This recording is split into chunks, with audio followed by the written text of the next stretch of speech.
आज हम teaching aptitude को रिवाइज करने की कोशिश करेंगे। चीजें हैं जो मैं यहाँ पर बोर्ड पे भी लिखूंगा। तो टारगेट है कि 2 क्लासेस के अंदर हम 80-90% अपना टीचिंग एप्टीट्यूड है उसको रिकॉल कर ले, रिवाइज कर ले। पहले बता रहा हूं क्योंकि रिवीजन कोर्स है। अगर आपको लगता है कि एक एक टॉपिक के डेप्थ में मैं जाऊंगा तो वो पॉसिबल नहीं है, क्योंकि 2 क्लासेस के अंदर हमें टीचिंग एप्टीट्यूड को खत्म करना है। तो क्लास थोड़ी सी फास्ट भी चलेगी और टू द पॉइंट भी चलेगी। इस क्लास का सबसे बड़ा फायदा ये होगा कि आपको पूरी टीचिंग एप्टीट्यूड के की पॉइंट्स हैं वो मिल जाएंगे, ठीक है। और उन्हीं की पॉइंट से आप लोगों को क्वेश्चन है वो देखने को मिलता है। ओके जी, तो चलिए शुरू करते हैं। तो सबसे पहले बेसिक टीचिंग एप्टीट्यूड का मैं आपको बता देता हूं, ज्यादा नहीं। टीचिंग एप्टीट्यूड का या टीचिंग का मतलब यहां पर अगर आपने नॉर्मली समझना है तो इसमें क्या होता है, transfer of learning, transfer of learning या फिर ट्रांसफर ऑफ नॉलेज बोल सकते हो, ठीक है। लर्निंग बोल सकते हो, नॉलेज बोल सकते हो। और इसका जो सबसे मेन ऑब्जेक्टिव होता है टीचिंग का वो क्या होता है, वो होता है ओवरऑल डेवलपमेंट ऑफ स्टूडेंट, ठीक है। Overall development of student. तो जो टीचिंग है उसके अंदर टीचर कोशिश करता है कि अपनी नॉलेज को ट्रांसफर करे। टीचर अपने नॉलेज को ट्रांसफर करे अपने बच्चों को, जिसका मेन उद्देश्य क्या होगा कि बच्चों की एक ओवरऑल डेवलपमेंट को, ठीक है। ओवरऑल डेवलपमेंट के अंदर का मतलब क्या होता है कि यहां पर आप हर तरीके की डेवलपमेंट की बात करते हो, physical, mental, emotional, cognitive. Cognitive का मतलब क्या हुआ यहां पर, कॉग्निटिव का मतलब हुआ यहां पर जब हम बात करते हैं माइंड की, कि बच्चे का दिमाग है वो किस तरीके से डेवलप होता है, बच्चे की होलिस्टिक डेवलपमेंट की बात है वो की जाती है। सो टीचिंग को आप नॉर्मली साइंस भी कंसीडर करते हो और उसके साथ साथ आप इसको आर्ट्स भी कंसीडर करते हो। आर्ट्स का मतलब क्या हुआ, साइंस का मतलब हुआ कि जैसे हम नॉर्मली बहुत सारे रूल्स यूज करते हैं, ठीक है। साइंस का मतलब क्या होता है, साइंस के अंदर बहुत सारे रूल्स बने हुए होते हैं और आपको वो सारे रूल्स को क्या करना पड़ता है बेटा, इस्तेमाल करना पड़ता है, ठीक है। जैसे साइंस के अंदर रूल्स होते हैं और वो रूल्स को कितने बेहतर तरीके से आप इस्तेमाल करते हो, ठीक है। उन रूल्स को कोई कितने बेहतर तरीके से इस्तेमाल करता है, ये उसको क्या बना देता है, आर्ट। अब टीचिंग के रूल सबको मालूम है कि टीचिंग के अंदर ब्लैक बोर्ड को इस्तेमाल करना है, व्हाइट बोर्ड को इस्तेमाल करना है, बॉडी लैंग्वेज को, ये सारे बेसिक रूल्स हैं। लेकिन इन रूल्स को जो टीचर सबसे बढ़िया तरीके से इस्तेमाल करेगा वो बोलेगा कि हम बोलेंगे कि ये एक अच्छा टीचर है, या इस टीचर के पास जो नॉलेज है वो बेटर नॉलेज है, इस टीचर के पास जो नॉलेज है वो बेहतर नॉलेज होती है। अब यहां पर अगर आप इसी ट्रांसफर ऑफ लर्निंग की बात करो तो 3 तरीके की ट्रांसफर हो सकती है, पॉजिटिव ट्रांसफर, दूसरा नेगेटिव ट्रांसफर और तीसरा जीरो ट्रांसफर, या जिसको आप न्यूट्रल ट्रांसफर बोल देते हो। 3 तरीके की ट्रांसफर आपको देखने को मिलती है, ठीक है। पॉजिटिव ट्रांसफर, नेगेटिव ट्रांसफर और तीसरा जीरो ट्रांसफर। अब ट्रांसफर ऑफ लर्निंग में पॉजिटिव का मतलब क्या हुआ, जहां पर वन लर्निंग है वो दूसरी लर्निंग को करने में हेल्प कर रही है, हेल्प कर रही है। हेल्प करने का मतलब है आपने हारमोनियम बजाना सीखा तो अब जो हारमोनियम की जो नॉलेज है वही आप लोगों को गिटार बजाने में भी हेल्प कर देगी, वही चीज आपको गिटार बजाने में हेल्प कर देगी। आपने बैडमिंटन खेलना सीख लिया तो अब बैडमिंटन की तरह ही टेनिस खेला जाता है, तो बैडमिंटन की नॉलेज आपकी टेनिस की नॉलेज में भी आपको क्या करेगी बेटा, हेल्प करेगी। नेगेटिव यहां पर होता है एक जो नॉलेज है या एक लर्निंग है वो दूसरी लर्निंग में प्रॉब्लम क्रिएट करती है, हिंडर, हिंडर बोल देते हैं, हिंडर। हिंडर समझ रहे हो ना, हिंडर का मतलब क्या हुआ कि वो प्रॉब्लम क्रिएट कर रही है। हिंडर का मतलब क्या हुआ कि वो एक प्रॉब्लम बन रही है, मतलब एक चीज आपने सीखी है तो अब उसमें जो आपने सीखा है वो आप दूसरे देश जगह पे आके दिक्कत हो रही है। जैसे फॉर एग्जांपल आपने फॉरेन कंट्री में गाड़ी चलाना सीखा तो वहां पर गाड़ियां राइट साइड पे चलती हैं, वहां पर गाड़ियां राइट साइड पे चलती हैं, राइट साइड पे होती हैं। लेकिन जब आप इंडिया में आए तो गाड़ियां लेफ्ट साइड पे हो गई, तो वहां की नॉलेज यहां पर नॉलेज में क्या बन रही है, हिंड्रेंस बन रही है। यहां की नॉलेज के लिए वो क्या बन रही है, एक दिक्कत क्रिएट कर रही है, उसमें आपको प्रॉब्लम फेस करनी पड़ रही है। तो इस वजह से ये एक दिक्कत बन जाती है। तीसरा, जब एक नॉलेज, जब वन नॉलेज या वन लर्निंग दूसरी लर्निंग में कोई असर नहीं डालती है, जीरो असर, zero, zero in the sense कि आपने गाड़ी चलाना सीख लिया है लेकिन अब उस गाड़ी चलाने से आपके खाना बनाने पे कोई असर नहीं होने वाला। आपने गाड़ी चलाना सीख लिया है तो अब गाड़ी चलाने से आपके खाने बनाने के स्किल्स पे कोई असर नहीं पड़ेगा, खाने बनाने के स्किल्स पे किसी तरीके का कोई भी असर है वो नहीं होता, ठीक है जी। तो ये है आप लोगों का टीचिंग या फिर ट्रांसफर ऑफ लर्निंग, जिसके मैं पॉइंट। अब देखो एक बात और है, बहुत सारे बच्चे हैं जिनको लगेगा कि सर बाद में पीडीएफ डाउनलोड कर लेंगे, पीडीएफ भी तो मिल जाएगी, विद एनोटेशन भी सेव होगी तो मिल जाएगी। लेकिन जब सारी चीजों को मैं लिख सकता हूं आपको पढ़ाते हुए तो आप भी लिख सकते हो, समझ रहे हो ना। अगर बेटा ये सारी चीजें मैं अपने हाथ से यहां पर लिख सकता हूं तो ये सारी चीजें आप भी अपने नोट्स में लिख सकते हो, इतना भी कोई रॉकेट साइंस नहीं है। तो नोट्स को साथ साथ में लिखने की कोशिश किया करो, कोई बहुत नहीं, देखो क्या है 4 तो लाइनें लिखी हुई हैं, तो इतना पीडीएफ पे डिपेंड मत होया करो, थोड़ा सा खुद से मेहनत किया करो। 2 क्लासेस हैं टीचिंग की, वो बहुत ज्यादा नहीं है, पहले हमने पेड कोर्स में 10 क्लासेस में पढ़ा है, अब सिर्फ 2 क्लासेस में पढ़ना है। तो कोशिश किया करो कि साथ साथ में आप लिखते जाओ, साथ साथ में आपको वो चीजें समझ आते जाए ताकि आपको आगे चल के दिक्कत ना आए, ठीक है। आप ही के नोट्स बन रहे हैं, आप ही के लिए सब चीजें हो रही है। अब उसके बाद अगर आप टीचिंग एप्टीट्यूड की बात करते हो, अगर हम बात करते हैं टीचिंग एप्टीट्यूड की, तो अब टीचिंग एप्टीट्यूड का मतलब क्या होगा, इट इज जस्ट लर्निंग, मतलब टीचिंग और एप्टीट्यूड, मतलब टीचिंग स्किल्स बोल सकते हो, arts and science of teaching बोल सकते हो, arts and science of teaching बोल सकते हो, या फिर बोल सकते हो रिक्वायरमेंट ऑफ टीचर, है ना, रिक्वायरमेंट्स ऑफ टीचर बोल सकते हो, या हाउ टीचर टीच बोल सकते हो, कि टीचर कैसे पढ़ाता है। हाउ टीचर टीच, ठीक है जी। तो टीचिंग एप्टीट्यूड का मतलब है कि एक टीचर के अंदर टीचिंग की एबिलिटीज को डेवलप करना, मतलब एबिलिटी टू टीच बोल दो, लेफ्ट साइड पे लिख दो, यहां पर लिख दो ability to teach. Ability to teach मतलब अभी जो आप क्लास में अभी जो पढ़ रहे हो, आप देखो मैंने आपको बताया था कि इकलौता हमारा एग्जाम ऐसा है जिसके अंदर टीचर आपको टीचर बनना सिखाता है। नॉर्मली बाकी सब्जेक्ट में ऐसा नहीं होता। बैंक में चले जाओगे तो टीचर बैंकर बनना सिखा रहा है, इंजीनियरिंग के एग्जाम में तो टीचर इंजीनियर बनना सिखाता है, लेकिन यहां पर आपको जो टीचर है वो टीचर बनना सिखाता है। यहां पर जो टीचर है वो आपको टीचर बनना सिखाता है। तो इस वजह से जो टीचिंग एप्टीट्यूड का मीनिंग है वो क्या है बेटा, कि टीचिंग एप्टीट्यूड के अंदर आप क्या कर रहे हो, आप अपने टीचिंग स्किल्स की बात कर रहे हो, अपने टीचिंग एबिलिटीज की बात कर रहे हो, ताकि उसको आप क्या कर सको, उसको अपनी क्लासरूम के अंदर क्या कर सको, इंप्लीमेंट कर सको, क्लासरूम के अंदर उसको सही तरीके से अप्लाई कर सको। तो यहां पर क्लासरूम के अंदर जब हम बात करते हैं क्लासरूम, तो क्लासरूम के अंदर सबसे इंपॉर्टेंट चीज क्या होती है बेटा, कंड्यूसिव एनवायरनमेंट। मतलब आप लोगों को क्लासरूम के अंदर एक अच्छा एनवायरनमेंट बना के रखना है।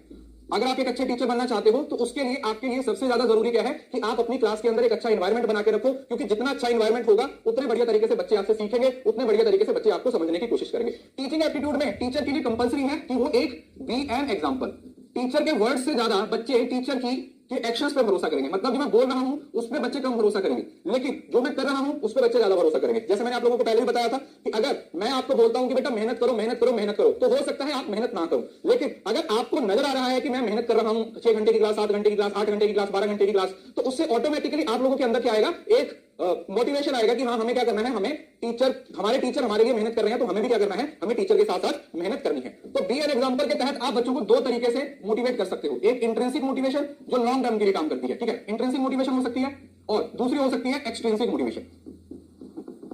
एक्सट्रिंसिक जो इंट्रिंसिक मोटिवेशन होती है वो क्या होती है बेटा, this is basically internal motivation, जो अंदर से आती है, इंटरनल होती है, इस वजह से हमेशा ये लॉन्ग टर्म के लिए होती है। इस वजह से ये हमेशा किसके लिए होती है, लॉन्ग टर्म के लिए होती है। आपको अंदर से आवाज आती है कि आपको काम करना है ना, इसके लिए ये होता है कि आपको अंदर से आवाज आती है कि आपको एक काम करना है। और एक्सट्रिंसिक मोटिवेशन कौन सी होती है, ये एक्सटर्नल होती है, जो आपको बाहर से कोई थोड़ी देर के लिए मोटिवेशन मिलती है। तो एक्सटर्नल होने की वजह से इसका जो टाइम फ्रेम होता है वो शॉर्ट होता है, ठीक है। कई बार जो आप बाहर से कोई वीडियो देख लेते हो ना, तो यूट्यूब पे वीडियो देख लिया, कोई मोटिवेशन की वीडियो देख लिया है ना, तो वो आप जब जाके देखते हो तो उसमें आप लोगों को कम समय के लिए मोटिवेशन जरूर मिल जाती है। तो टीचर को ये मेक श्योर करना है कि बच्चों को हम इंट्रिंसिकली मोटिवेटेड करें। एक्सट्रिंसिक मोटिवेशन की बात है वो यहां पर नहीं होनी चाहिए, इंट्रिंसिक मोटिवेशन की बात यहां पर नहीं, सॉरी एक्सट्रिंसिक मोटिवेशन की जरूरत नहीं है, लेकिन यहां पर बच्चों को इंट्रिंसिकली मोटिवेट करना चाहिए, इंट्रिंसिक लेवल पे बच्चों को पढ़ाना चाहिए, ठीक है। ये कुछ पॉइंट्स है। अब आ जाता है यहां पर थोड़ा सा ब्लर होगा, लेकिन मैं आप लोगों को पढ़ के बता दूंगा सारी चीजें, ठीक है। यहां पर फोकस करना है आप लोगों ने। जैसे देखो, अब क्लासरूम मैनेजमेंट की जब हम बात कर रहे हैं, ठीक है, जब हम क्लासरूम मैनेजमेंट की बात करते हैं तो क्लासरूम के अंदर हमारे पास अथॉरिटेरियन अप्रोच होती है। जो मैं लिख रहा हूं बस वही लिख रहा है, ठीक है, ये पीडीएफ आपको मिल जाएगी। अथॉरिटेरियन अप्रोच है, वैसे नजर आ ही रहा है, मुझे लगा था शायद नहीं आ रहा। अथॉरिटेरियन अप्रोच का मतलब क्या होता है, जहां पर सारा कंट्रोल किसके पास होता है बेटा, टीचर के पास होता है, टीचर के पास होता है। तो इसी को हम टीचर सेंट्रिक अप्रोच भी बोलते हैं। इसी को हम कौन सी अप्रोच बोल देते हैं, टीचर सेंट्रिक अप्रोच भी बोल देते हैं, ठीक है जी। मतलब जिस जगह पर क्लास को कंट्रोल कर रहा है, जिस जगह पर क्लास को मॉनिटर किया जा रहा है, वो किसके द्वारा किया जा रहा है, वो टीचर के द्वारा किया जा रहा है। पूरा फोकस किसके पास है, teacher. So teacher is the driver of the class. Teacher क्या होता है बेटा, ड्राइवर ऑफ द क्लास होता है। तो ये कहां पर इस्तेमाल होता है, ये इस्तेमाल होता है जहां पर मेमोरी लेवल होता है। अब मेमोरी लेवल क्या होता है, मेमोरी लेवल का मतलब जहां पर बच्चों को नॉलेज नहीं है, बच्चे एकदम से छोटे हैं, अभी सीख रहे हैं, अभी आगे बढ़ेंगे। दूसरा, does not develop thoughts and attitude. अब यहां पर क्योंकि आप बच्चों पे एक तरीके से जो कुछ भी है वो थोप रहे हो, A for apple, B for बड़ा एप्पल, सी फॉर छोटा एप्पल, आप कुछ भी बोल दो, बच्चे उसी बात पे भरोसा कर लेंगे, बच्चे उसी बात पे भरोसा कर लेंगे। इस वजह से यहां पर बच्चों की कोई मेंटल डेवलपमेंट नहीं होती है, बच्चों के अंदर कोई एटीट्यूड डेवलप नहीं होता है। तीसरा, थॉटलेस टीचिंग होती है। थॉटलेस टीचिंग का मतलब समझ रहे हो ना, कि यहां पर आपका ऑब्जेक्टिव बच्चों का मेंटल डेवलपमेंट नहीं करना है। बच्चों का क्या फोकस करना है, आपका यहां पर फोकस हो जाता है बच्चों की रूट लर्निंग, बस उनको रेक्टिफिकेशन, उनको फैक्ट्स की नॉलेज देना, उनको क्या करना, उनको फैक्ट्स की नॉलेज देना। ये आप लोगों का मेन उद्देश्य होता है। आप बच्चों को फैक्ट्स की नॉलेज देना चाहते हो, बोलते कि बस आपको सीखना है, आपको फैक्ट्स पे क्या करना है, काम करना है। देन उसके बाद ये टीचर सेंट्रिक अप्रोच है। टीचर सेंट्रिक का मतलब है कि अगर ये क्लासरूम है तो यहां पर टीचर बैठा हुआ है, यहां पर टीचर बैठा हुआ है। तो टीचर सेंट्रिक अप्रोच होती है जहां पर सारा कंट्रोल किसके पास होता है, टीचर के पास होता है। सारा कंट्रोल किसके पास होता है बेटा, टीचर के पास होता है। देन आ जाता है डेमोक्रेटिक। अब जो डेमोक्रेटिक अप्रोच होती है इसके अंदर क्या हो जाता है, टीचर और स्टूडेंट दोनों बराबर के भागीदार हो जाते हैं, मतलब अंडरस्टैंडिंग लेवल बोल देते हैं इसको। तो यहां पर अगर ये टीचर है तो स्टूडेंट भी इसको अपने सवाल जवाब कर सकता है, स्टूडेंट है वो अपने सवाल जवाब टीचर से पूछ सकता है, जैसे आप 6वीं 7वीं 8वीं क्लास के अंदर चले जाते हो। तो इस वजह से ये थॉटफुल है, क्योंकि यहां पर बच्चों की कॉग्निशन डेवलपमेंट होती है, कॉग्निटिव समझ रहे हो ना, माइंड की डेवलपमेंट होती है, बच्चों को कम्युनिकेशन करने का मौका मिलता है, बच्चों को अपनी बात बताने का मौका मिलता है, बच्चे अपने हिसाब से बात बता पाते हैं। सो यहां पर एक टीचिंग है वो पहले एक इंटरेक्टिव प्रोसेस हो जाता है। कौन सा प्रोसेस बन जाता है बेटा, इंटरेक्टिव, क्योंकि क्लासरूम में क्या हो रही है, इंटरेक्शन होनी शुरू हो गई है। क्लासरूम में क्या होना शुरू हो गया, इंटरेक्शन शुरू हो गया है। तो सिंपली आप अगर सिंपल लैंग्वेज में बोलो तो ये एक आपका टू वे प्रोसेस बन गया है। कौन सा प्रोसेस बन गया है? टू वे प्रोसेस बन गया है. So student can ask question and criticise the teacher. तो इस केस में क्या हो जाता है, स्टूडेंट है ना, वो टीचर से अलग अलग तरीके के सवाल भी पूछ सकता है और वो टीचर को क्रिटिसाइज भी कर सकता है. और यहां पर फोकस किया जाता है, यहां पर टीचर का क्रिटिसाइज भी किया जा सकता है, क्रिटिसाइज भी किया जा सकता है. ठीक है जी. तो ये हो गया आप लोगों का डेमोक्रेटिक टीचिंग. ये कौन सा हो गया आपका? Democratic teaching. इसको बोल देते हैं आपका डेमोक्रेटिक टीचिंग. ठीक है. अरे यार, उसके बाद नेक्स्ट हमारे पास आता है सबसे लास्ट लेवल, जिसको आप लेजेंस फेयर बोल देते हो. लेजेंस फेयर में जो टीचर का रोल होता है, टीचर का रोल सिर्फ और सिर्फ 10% के आसपास रह जाता है. टीचर सिर्फ गाइड का काम करता है. इस लेवल पे आके टीचर का काम सिर्फ गाइडेंस देने का होता है. टीचर आप लोगों को बोलता है कि जो भी अब करना है वो सब आपको ही करना पड़ेगा. ठीक है. यहां पर जो कुछ भी करना पड़ेगा अब वो आपको ही करना पड़ेगा, आपके अलावा और कोई यहां पर कुछ नहीं करेगा. सो this is also called reflective level teaching. अब इसका जो डिफिकल्टी लेवल है, मतलब इसके अंदर इन्वॉल्व होता है. अगर मैं बोलूं कि इसके अंदर मेमोरी लेवल भी आ जाएगा, अंडरस्टैंडिंग लेवल भी आ जाएगा, और ये पूरे का पूरा रिफ्लेक्टिव लेवल है. ये पूरे का पूरा रिफ्लेक्टिव लेवल है. तो रिफ्लेक्टिव लेवल मतलब लेजेंस फेयर, जहां पर एक नॉन लीनियर लर्निंग होती है. ठीक है. इसके अंदर कौन सी लर्निंग होती है बेटा? Non linear learning. Non linear learning का मतलब क्या हुआ कि आपको कोई भी चीज ना सिस्टमैटिक वे में नहीं मिलती है. आपको कोई भी चीज सिस्टमैटिक वे में नहीं मिलती है. आपको सब कुछ खुद से करना पड़ता है. हाईली थॉटफुल लेवल होता है. यहां पर आपका जो थॉट प्रोसेस है वो बहुत ज्यादा हाईली डेवलप हो जाता है. बोथ स्टूडेंट्स और teacher are participants, proper participate करते हैं और प्रोड्यूस इनसाइट्स. तो यहां पर फोकस किस पे हो रहा है? इनसाइट्स पे हो रहा है, डिस्कवरी पे हो रहा है. यहां पर फोकस किस पे हो रहा है? इनसाइट्स पे हो रहा है, या फिर आप बोल सकते हो डिस्कवरी पे फोकस हो रहा है. आपका मेन उद्देश्य क्या है? अलग अलग इनसाइट्स को डेवलप करना, अलग अलग चीजों को डेवलप करना. तो कहीं ना कहीं आप इसको प्रॉब्लम सॉल्विंग भी बोल सकते हो. ठीक है. यहां पर प्रॉब्लम को भी सॉल्व किया जाता है. जो हाई लेवल की प्रॉब्लम्स होती हैं उसको क्या किया जाता है? यहां पर सॉल्व किया जाता है. क्लियर है? बताइए, समझ आ रहा है ना? बस इसी तरीके से हम पूरे टीचिंग एप्टीट्यूड को कवर करने की कोशिश करेंगे. पहले ये बताइए, सही है ना? देखो, जिन बच्चों ने तो पूरा टीचिंग एप्टीट्यूड पढ़ा हुआ है उनकी तो बहुत अच्छे से रिवीजन हो रही होगी. जिन्होंने नहीं पढ़ा उनको शायद ये क्लास पसंद नहीं आ रही होगी, क्योंकि उनको लगेगा कि रिवीजन में भी हम फुल फ्लैश चीजें पढ़ते हैं. लेकिन रिवीजन है तो फिर रिवीजन के तरीके से ही होगी.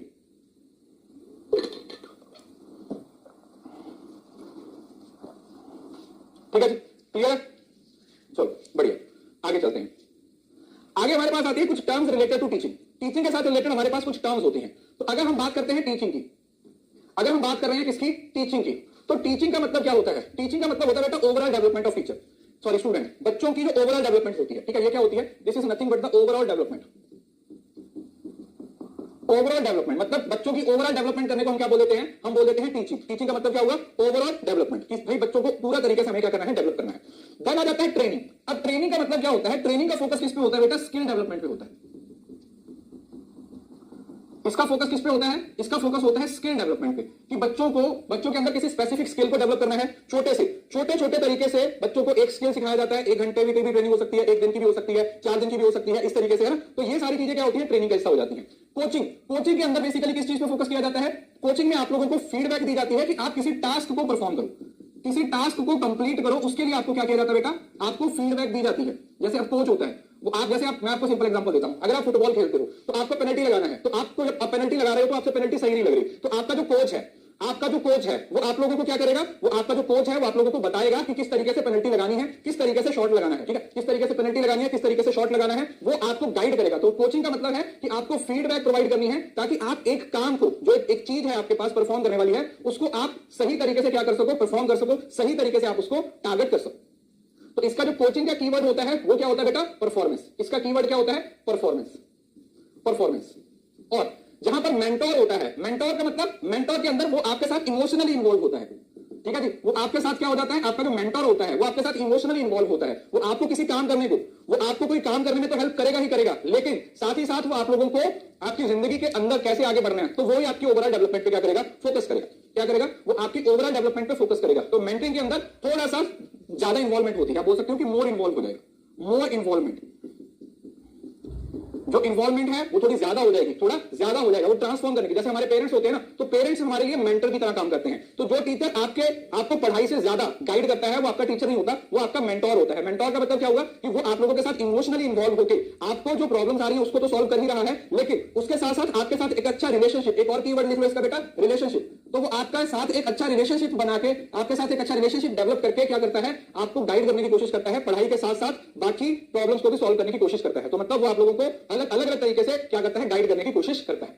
क्लियर है जी? तो ये हो गया आप लोगों का टीचिंग, ट्रेनिंग, कोचिंग और मेंटरिंग. क्लियर है जी? Teaching, training, mentoring and coaching. ठीक है. तो ये चारों टर्म्स हैं, वो आप लोगों को मालूम होनी चाहिए. चारों टर्म्स के बारे में आप लोगों को नॉलेज का होना जरूरी है. उसके साथ साथ एक वर्ड होता है इंडोक्ट्रिनेशन. इंडोक्ट्रिनेशन. अब इंडोक्ट्रिनेशन का मतलब क्या होता है? This is the highest level of teaching. Highest level of teaching. तो इसके अंदर टीचर क्या करता है, बच्चे के बिहेवियर को पूरा कंट्रोल करता है। सो this is highly authoritative. Highly authoritative, highly authoritative मतलब इसके लिए कीवर्ड एक और यूज किया जाता है, माइंड वॉश कर देना। मतलब यहां पर बच्चों के सोचने समझने की शक्ति खत्म कर दी जाती है। यहां पर क्या कर दिया जाता है, बच्चों के सोचने समझने की शक्ति को खत्म कर दिया जाता है। बच्चों को अगर बोल दिया जाए कि ए फॉर बैट, तो वो ए फॉर बैट ही बोलेंगे, क्योंकि उनके पास खुद से कोई बात बोलने का, खुद से कोई काम करने का तरीका नहीं होता है। तो इसके अंदर ना ये वर्ड ज्यादातर ना लोग कई बार इसको पॉलिटिकली यूज करते हैं, पॉलिटिकली यूज किया जाता है। ठीक है, आप लोगों ने देखा होगा पॉलिटिकल आजकल इंस्टाग्राम पे बहुत सारी रीलें चलती है ना, तो आप उनके अंदर देखिए लोगों की नॉलेज है ना, मतलब ब्रेन वॉश कर दिया गया है नेताओं के द्वारा पढ़े लिखे यूथ का। तो वो एक तरीके से इंडोक्ट्रिनेशन होता है, जैसे धर्मों के खिलाफ भड़का दिया जाता है, आपको बोली जाएगा ये धर्म वाले लोग अच्छे नहीं होते हैं, ये सरकारें अच्छी नहीं होती हैं, तो वो है। तो इसका मेन फोकस होता है आपके बिलीफ सिस्टम को चेंज कर देना। आपका जो बिलीफ सिस्टम है, आपके बिलीफ सिस्टम को क्या कर देना, चेंज कर देना। बिलीफ सिस्टम को क्या कर देना, चेंज। तो आपका जो बिलीफ सिस्टम है उसको चेंज कर देना। आपके माइंड के अंदर, आपके माइंड के अंदर क्या कर दिया जाता है, आपके माइंड के अंदर एक आइडिया फिक्स कर दिया जाता है, या बोल सकते हो कि एजेंडा बिल्ड हो जाता है। एजेंडा बिल्डिंग बोल सकते हो, क्या बोल सकते हो आप इसको, एजेंडा बिल्डिंग बोल सकते हो कि आपके दिमाग के अंदर एक एजेंडा है वो बिल्ड कर दिया जाता है। ठीक है जी, एजेंडा बिल्डिंग है वो कर दी जाती है। इसके साथ साथ एक और वर्ड आता है जिसको आप बोल देते हो इंस्ट्रक्शन। Instruction, instruction. अब इंस्ट्रक्शन में क्या होता है, इंस्ट्रक्शन हमेशा फॉर्मल होती है। इंस्ट्रक्शन क्या होती है, हमेशा फॉर्मल होती है। तो ये गिव एंड टेक होता है बस। मतलब टीचर ने आपको ऑर्डर दिया, आपने उस ऑर्डर को माना, बात खत्म। Give and take. आपने टीचर को ऑर्डर दिया, सॉरी टीचर ने आपको ऑर्डर दिया और आपने उसके ऑर्डर को माना, दैट्स इट। टीचर ने आपको ऑर्डर दिया, आपने टीचर के ऑर्डर को माना, दैट्स इट। ठीक है, तो ये हमेशा क्या होती है बेटा, फॉर्मल होती है। ये गिव एंड टेक का फंडा होता है जिसके अंदर इंस्ट्रक्शन हमेशा फॉर्मली दी जाती है। इंस्ट्रक्शंस क्या होती है बेटा, हमेशा फॉर्मल तरीके से दी जाती है। गिव एंड टेक तक आप लोगों ने समझना है। तो इसको बोल सकते हो it is nothing, it is delivery of content.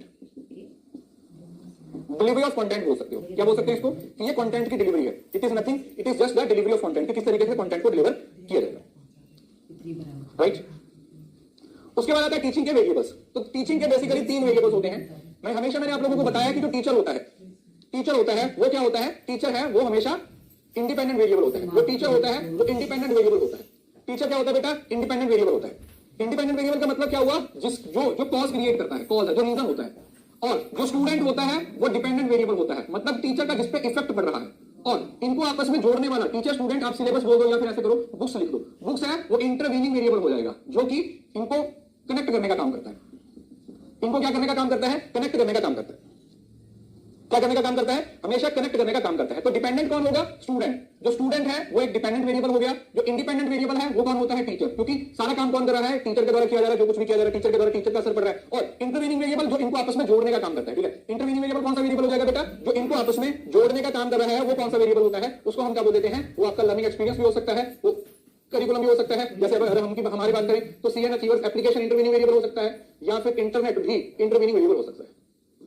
Internet भी आपका कौन सा वेरिएबल हो सकता है, इंटरवीनिंग वेरिएबल हो सकता है। इंटरवीनिंग वेरिएबल को एक और नाम भी दिया जाता है, इंटरवीनिंग वेरिएबल को आप मीडिएटिंग वेरिएबल बोल देते हो। कौन सा variable, mediating variable. It is also known as mediating variable. इसको मीडिएटिंग वेरिएबल का नाम भी बोल दिया जाता है, जो आपस में जोड़ने का काम करते हैं। आपस में जोड़ने का काम करते हैं, उसको इंटरवीनिंग वेरिएबल भी बोलते हैं। उसके बाद आता है basic requirement of a good teacher. एक गुड टीचर की कौन सी रिक्वायरमेंट है, कि एक टीचर, एक अच्छा टीचर कब बनता है, या हम कब बोलेंगे कि ये जो है एक अच्छा टीचर है, इसके अंदर ये क्वालिटीज हैं वो होनी चाहिए। फॉर एग्जाम्पल, टीचर के पास अच्छी नॉलेज होनी चाहिए, उसको टीचिंग पे अपनी कमांड होनी चाहिए, टीचर के पास कॉन्फिडेंस होना चाहिए जो अपनी क्लास के अंदर है, और सबसे इंपॉर्टेंट है उसका नेचर अडेप्टिव होना चाहिए। क्योंकि देखो, जब आप क्लासरूम में जाओगे ना तो हर रोज आपको नई नई तरीके की प्रॉब्लम फेस करनी पड़ेगी, नई नई तरीके की प्रॉब्लम फेस करनी पड़ेगी। तो नई नई तरीके की प्रॉब्लम्स है उसको फेस करोगे तो आप लोगों को अपने बिहेवियर को क्या करना पड़ेगा, अडेप्ट करना पड़ेगा, चीजों को चेंज करना पड़ेगा। बच्चों के माइंड को केयरिंग तरीके से नर्चर करना है, उनके माइंड को डेवलप करना है, उनके अंदर टैलेंट्स को क्या करना है, डेवलप करना है, ताकि वो आगे चल सके जिंदगी में। एक विजनरी लीडर होना चाहिए। ठीक है, लीडर है। अब यहाँ पर 2 वर्ड और है, मैं बता देता हूं। इधर यहाँ पर टीचर के अंदर या लीडरशिप के अंदर 2 वर्ड आ जाते हैं। एक आ जाता है ट्रांजैक्शनल लीडर, ट्रांजैक्शनल लीडर बोल देते हैं एक को, और एक में बोल देते हैं ट्रांसफॉर्मेशनल लीडर। ट्रांजैक्शनल लीडर और एक को बोल देते हैं हम ट्रांसफॉर्मेशनल लीडर। ट्रांजैक्शनल लीडर का मतलब क्या होता है, ट्रांजैक्शन का मतलब क्या होता है, एक तरीके से गिव एंड टेक है ना। ट्रांजैक्शन का मतलब गिव एंड टेक। जैसे नॉर्मली ट्रांजैक्शन का मतलब आप दुकान पे कोई सामान लेने के लिए गए, आप दुकान पे गए, आपने कोई सामान लिया, तो सामान लेने के लिए आपने पैसे दिए, सामने वाले बंदे ने सामान दे दिया। तो ट्रांजैक्शनल लीडर वो है जो लीडर अपने फॉलोअर को, जो लीडर अपने फॉलोअर्स को क्या करवा रहा है, बस रिवॉर्ड और पनिशमेंट, मतलब या तो उनको अच्छा बोल के या फिर उनको पनिशमेंट देके उनसे काम करवा रहा है। इससे क्वेश्चन पूछा गया है रिवॉर्ड एंड पनिशमेंट, मतलब वो उसने बच्चों को या तो रिवॉर्ड दिया या फिर पनिशमेंट दिया है। रिवॉर्ड और पनिशमेंट के थ्रू क्या कर रहा है, वो अपना काम करवा रहा है। लेकिन जो ट्रांसफॉर्म होता है, इसका मतलब होता है ये उनको ट्रांसफॉर्म करने की बात कर रहा है। ट्रांसफॉर्म करने का मतलब क्या होता है कि उसका काम सिर्फ गिव एंड टेक तक नहीं होता, उसका काम होता है क्रिएट मोर लीडर, अपने जैसे और लीडर बनाना। वो उनको अपने फॉलोअर नहीं समझता, वो उनको अपने साथी समझता है, वो उनकी डेवलपमेंट की बात करता है, वो उनकी तरक्की के बारे में भी सोचता है कि मुझे अपनी तरक्की के साथ साथ इनकी तरक्की के बारे में भी सोचना है, मुझे अपनी तरक्की के साथ साथ इनको भी आगे लेके जाना है, ठीक है? मुझे अपनी तरक्की के साथ साथ इन लोगों को भी आगे लेके जाना है, अपनी तरक्की के साथ साथ इन लोगों की तरक्की के बारे में भी मुझे सोचना है। इसको क्या बोल देते हैं बेटा, दिस इज ट्रांसैक्शनल, मतलब ये उनकी ओवरऑल डेवलपमेंट के बारे में सोचता है, ये उनकी ओवरऑल डेवलपमेंट के बारे में सोचता है। किसके बारे में सोचता है, ये बच्चों की ओवरऑल डेवलपमेंट के बारे में सोचता है। तो ये नॉर्मली ट्रांसफॉर्मेशनल टीचर भी हो सकता है, ट्रांसफॉर्मेशनल लीडर भी हो सकता है। तो आप लोगों ने वर्ड पे फोकस करना है, ट्रांसफॉर्मेशन, ट्रांसफॉर्म करना। जैसे आजकल नॉर्मली वीडियो देखते हो ना, ट्रांसफॉर्मेशनल वीडियो, कुछ लोग पहले मोटे होते हैं फिर पतले हो जाते हैं, पहले पतले होते हैं फिर मोटे हो जाते हैं, तो वो इंस्टाग्राम पे सब वो चलती है ना, वो ट्रांसफॉर्मेशन की बात की जाती है, किस तरीके से डेवलपमेंट की जाती है। उसके बाद आ जाता है वेरी टेंजिबल इंस्टीट्यूशनल सपोर्ट, मतलब ऑर्गेनाइजेशन से उसको सपोर्ट मिले, ठीक है, फंड्स वगैरह में। दूसरा, good teaching is about style and good teaching about humour. तो हर टीचर का अपना स्टाइल होता है, ठीक है, हर टीचर का अपना क्या होता है, स्टाइल होता है। अलग अलग टीचर का अपना स्टाइल होता है। मेरा स्टाइल अलग होगा, आप किसी दूसरे टीचर से पढ़ोगे तो उसका स्टाइल अलग होगा। अब जरूरी नहीं है कि एक स्टाइल हर बच्चे को समझ आए, ठीक है, जरूरी नहीं है कि मेरा स्टाइल हर बच्चों को समझ आए, या आपको मेरा स्टाइल पसंद आएगा या किसी दूसरे टीचर का पसंद नहीं आएगा, या आपको मेरा पसंद नहीं आएगा किसी दूसरे टीचर का पसंद आएगा, ठीक है। क्यों? क्योंकि पढ़ाने वाला एक है, पढ़ने वाले हजारों हैं। तो जरूरी नहीं होता कि एक टीचर अपने स्टाइल के साथ हर बच्चे को सेटिस्फाई कर सके, लेकिन उसको मेक श्योर करना है कि वो कोशिश करे, ठीक है, कि हर बच्चे को समझ में आ जाए। और teaching is all about humour. Humour का मतलब है कि टीचिंग के अंदर थोड़ा बहुत हंसी मजाक है, वो चलते रहना चाहिए, ताकि क्लास है वो बोरिंग ना लगे, ठीक है। क्लास है ताकि वो बोरिंग ना लगे, क्लास के अंदर थोड़ा सा हंसी मजाक है वो हमेशा चलते रहना चाहिए। लेकिन ऐसा भी नहीं है कि भाई क्लास में सिर्फ हंसी मजाक ही हो, ठीक है, क्लास में हंसी मजाक शेरो शायरी के बिना कुछ हो ही नहीं रहा। ह्यूमर का मतलब होता है कि कभी कभार बीच में कोई जोक क्रैक कर देना, कोई ऐसी पंच लाइन बोल देना, जिससे कि क्लास का माहौल है वो थोड़ा अच्छा बना रहे, ठीक है, अच्छा बना रहे, तो वो एक उसको बोल देते हैं ह्यूमर, ठीक है। तो ये हमारे पास कुछ वेरिएबल्स हैं जो एक टीचिंग के अंदर तीन तरीके के वेरिएबल्स हो जाते हैं, और उसी तरीके से basic requirement of a good teacher भी हो जाती है। उसी के साथ साथ स्मिथ ने बताया कि टीचिंग एक ट्राइपोलर प्रोसेस है। ट्राइपोलर प्रोसेस का मतलब क्या होगा कि इसके अंदर भी ये तीनों चीजें होती हैं, ठीक है, कि एक जगह पर अगर टीचर है, दूसरी जगह पर स्टूडेंट हो जाएगा, और तीसरी जगह पर क्या हो जाएगा, कंटेंट हो जाएगा। और उसके बाद उसने अलग अलग रिलेशन दिखाए हैं कि टीचर का कंटेंट के साथ क्या रिलेशन है। टीचर को क्लास में आना है, तो क्लास में आने से पहले टीचर को क्लास में आने से पहले क्या करना पड़ेगा, उस कंटेंट को रिवाइज करना पड़ेगा, उस कंटेंट को फोकस करना पड़ेगा, अंडरस्टैंडिंग बनानी पड़ेगी, क्योंकि उसको वो चीजें हैं वो क्लास में जाकर पढ़ानी है ना, उसको वो चीजें क्लास में पढ़ानी है। दूसरा, फिर स्टूडेंट और कंटेंट। स्टूडेंट और कंटेंट का मतलब जब ये कंटेंट बच्चों को डिलीवर होगा तो बच्चे इस कंटेंट को समझने की कोशिश करेंगे, बच्चे इस कंटेंट को अंडरस्टैंड करेंगे, बच्चे उस कंटेंट को नोट डाउन करेंगे, और फिर जब एग्जाम आएगा उसमें वो कंटेंट है वो लिख के आएंगे। तीसरा, टीचर और स्टूडेंट का, ये क्लासरूम इंटरेक्शन की बात की जाएगी। क्लासरूम इंटरेक्शन की बात की जा रही है। क्लासरूम इंटरेक्शन का मतलब क्या हुआ कि इसके अंदर बेसिकली क्लासरूम के अंदर टीचर और बच्चे की इंटरेक्शन कैसी होती है, क्लासरूम का एनवायरनमेंट कैसा है, क्लासरूम का फोकस किस तरीके का, क्लासरूम के अंदर बच्चे और टीचर किस तरीके से बात कर रहे हैं, तो वो आप लोगों का क्या हो जाएगा, that is all about classroom, ठीक है। जो सबसे ज्यादा अहम होता है, वो सबसे ज्यादा जो अहम चीज होती है वो यहां पर ही होती है, ठीक है, यहां पर ही होती है। यहां पर थोड़ी मिसमैच हो चलेगा, यहां पर मिसमैच हो चलेगा, लेकिन यहां पर अगर मिसमैच है तो ये दोनों चीजें कहीं ना कहीं खराब हो जाएंगी। तो आप ये बोल सकते हो कि ये दोनों चीजें कहीं ना कहीं इस पर्टिकुलर टीचर और स्टूडेंट की डिस्कशन पर डिपेंड करती है, ठीक है। नर्चर करने का मतलब जैसे आप किसी पेड़ पौधे को लगाते हो ना, उसको पानी देते हो, धूप देते हो, उसकी साथ संभाल करते हो, वही नर्चर होता है। टीचर भी तो बच्चों को नर्चर ही करता है, उनका संभालना, उनको देखना क्या कर रहे हैं कैसे, जैसे पेरेंट्स भी तो हमें नर्चर ही करते हैं, पालन पोषण बोल सकते हो आप हिंदी भाषा में, ठीक है, ओके। मजा आ रहा है ना पढ़ के। इसी तरीके से हमें सारा सिलेबस खत्म कर देना है टीचिंग का, मतलब 80-90% हो जाएगा। बाकी पी/क्यू का आपको इसी कोर्स के अंदर बहुत सारी क्लासेस भी दी हुई हैं 2-2 घंटे की, उसके अंदर एमसीक्यू की प्रैक्टिस करवाई हुई है, तो वहां पर आप एमसीक्यू की प्रैक्टिस कर सकते हो। मैराथन तो चलती है। रोल ऑफ टीचर, देखो टीचर कौन कौन से रोल प्ले करता है, जैसे learner for life long, teacher हमेशा एक लंबे समय तक लर्नर ही बना रहता है, सीखता रहता है। डेटा कोच, बच्चों को कंटेंट प्रोवाइड करना है। लर्निंग फैसिलिटेटर, बच्चों को लर्निंग फैसिलिटेट करना, मतलब उसको सिखाना किस तरीके से काम करना है। जाना जाता है मेंटर, टीचर का काम क्या है, मेंटोर का है, बच्चे को सही तरीके से गाइड करना, मेंटोर करना। करिकुलम स्पेशलिस्ट, करिकुलम स्पेशलिस्ट का मतलब वो जो क्या पढ़ाना है, कैसे पढ़ाना है। करिकुलम का मतलब क्या होता है बेटा, सब चीजें होती हैं करिकुलम के अंदर ना। सिलेबस तो आता ही आता है, यहां पर इस वर्ड का मीनिंग समझ लीजिए कि सिलेबस तो आता ही आता है, सिलेबस तो आता ही है, साथ ही साथ एक्स्ट्रा करिकुलर एक्टिविटीज जो होती हैं वो भी सब इसका पार्ट बन जाती है। एक्स्ट्रा करिकुलर एक्टिविटीज भी क्या हो जाती है, इसका पार्ट बन जाती है, ठीक है, जो भी एक्स्ट्रा करिकुलर पार्टीज बनाई जाती है। साथ में क्लासरूम सपोर्ट है, बच्चों को क्लासरूम के अंदर सपोर्ट करना है। इंस्ट्रक्शनल स्पेशलिस्ट हो जाता है, रिसोर्स प्रोवाइडर होता है, ठीक है, समझ रहे हो ना। तो मतलब टीचर होने के साथ साथ क्लास के अंदर कौन कौन से रोल प्ले करता है। टीचर है वो क्लासरूम के अंदर टीचर तो है ही है, लेकिन बीइंग अ टीचर उसको और कौन कौन से रोल्स है वो प्ले करने पड़ रहे हैं, उसको क्लासरूम के अंदर किस तरीके से और बाकी चीजों पर फोकस करना पड़ रहा है, वो क्या है, वो इसी का हिस्सा है, वो इसी का हिस्सा है। So these are the role of a teacher. Teacher के रोल्स की बात हो रही है। जाना जाता प्रिंसिपल ऑफ टीचिंग। हमारे पास टीचिंग के कुछ प्रिंसिपल्स हैं, मोटा मोटा सभी का एक एक वर्ड में आप लोगों को बताते जाता हूं। Principle of motivation. Principle of motivation का मतलब क्या है कि टीचर का काम है कि वो बच्चों को मोटिवेट करे काम करने के लिए बढ़िया तरीके से। प्रिंसिपल ऑफ एक्टिविटी, बच्चों को स्पून फीडिंग नहीं होनी चाहिए। स्पून फीडिंग समझ रहे हो ना, सब कुछ बना बनाया नहीं होना चाहिए। स्पून फीडिंग, छोटे बच्चों को जैसे जब छोटा बच्चा होता है तो उसको चम्मच में डाल के सब कुछ पिलाया जाता है ना, खिलाया जाता है, तो ऐसा नहीं होना चाहिए। बड़े लेवल पे आके स्पून फीडिंग नहीं होनी चाहिए, लर्निंग बाय डूइंग होना चाहिए। Principle of linking of life, teacher को ये मेक श्योर करना है कि हर चीज को जो भी वो बच्चों को सिखा रहा है उसको वो रियल लाइफ के साथ, जिंदगी के साथ कनेक्ट करने की कोशिश करे। देन प्रिंसिपल ऑफ इंटरेस्ट, बच्चों का जिस चीज में इंटरेस्ट है उस पर फोकस किया जाए, या फिर जो आप चीज पढ़ा रहे हो उसके अंदर बच्चों का इंटरेस्ट डेवलप करने की कोशिश की जाए।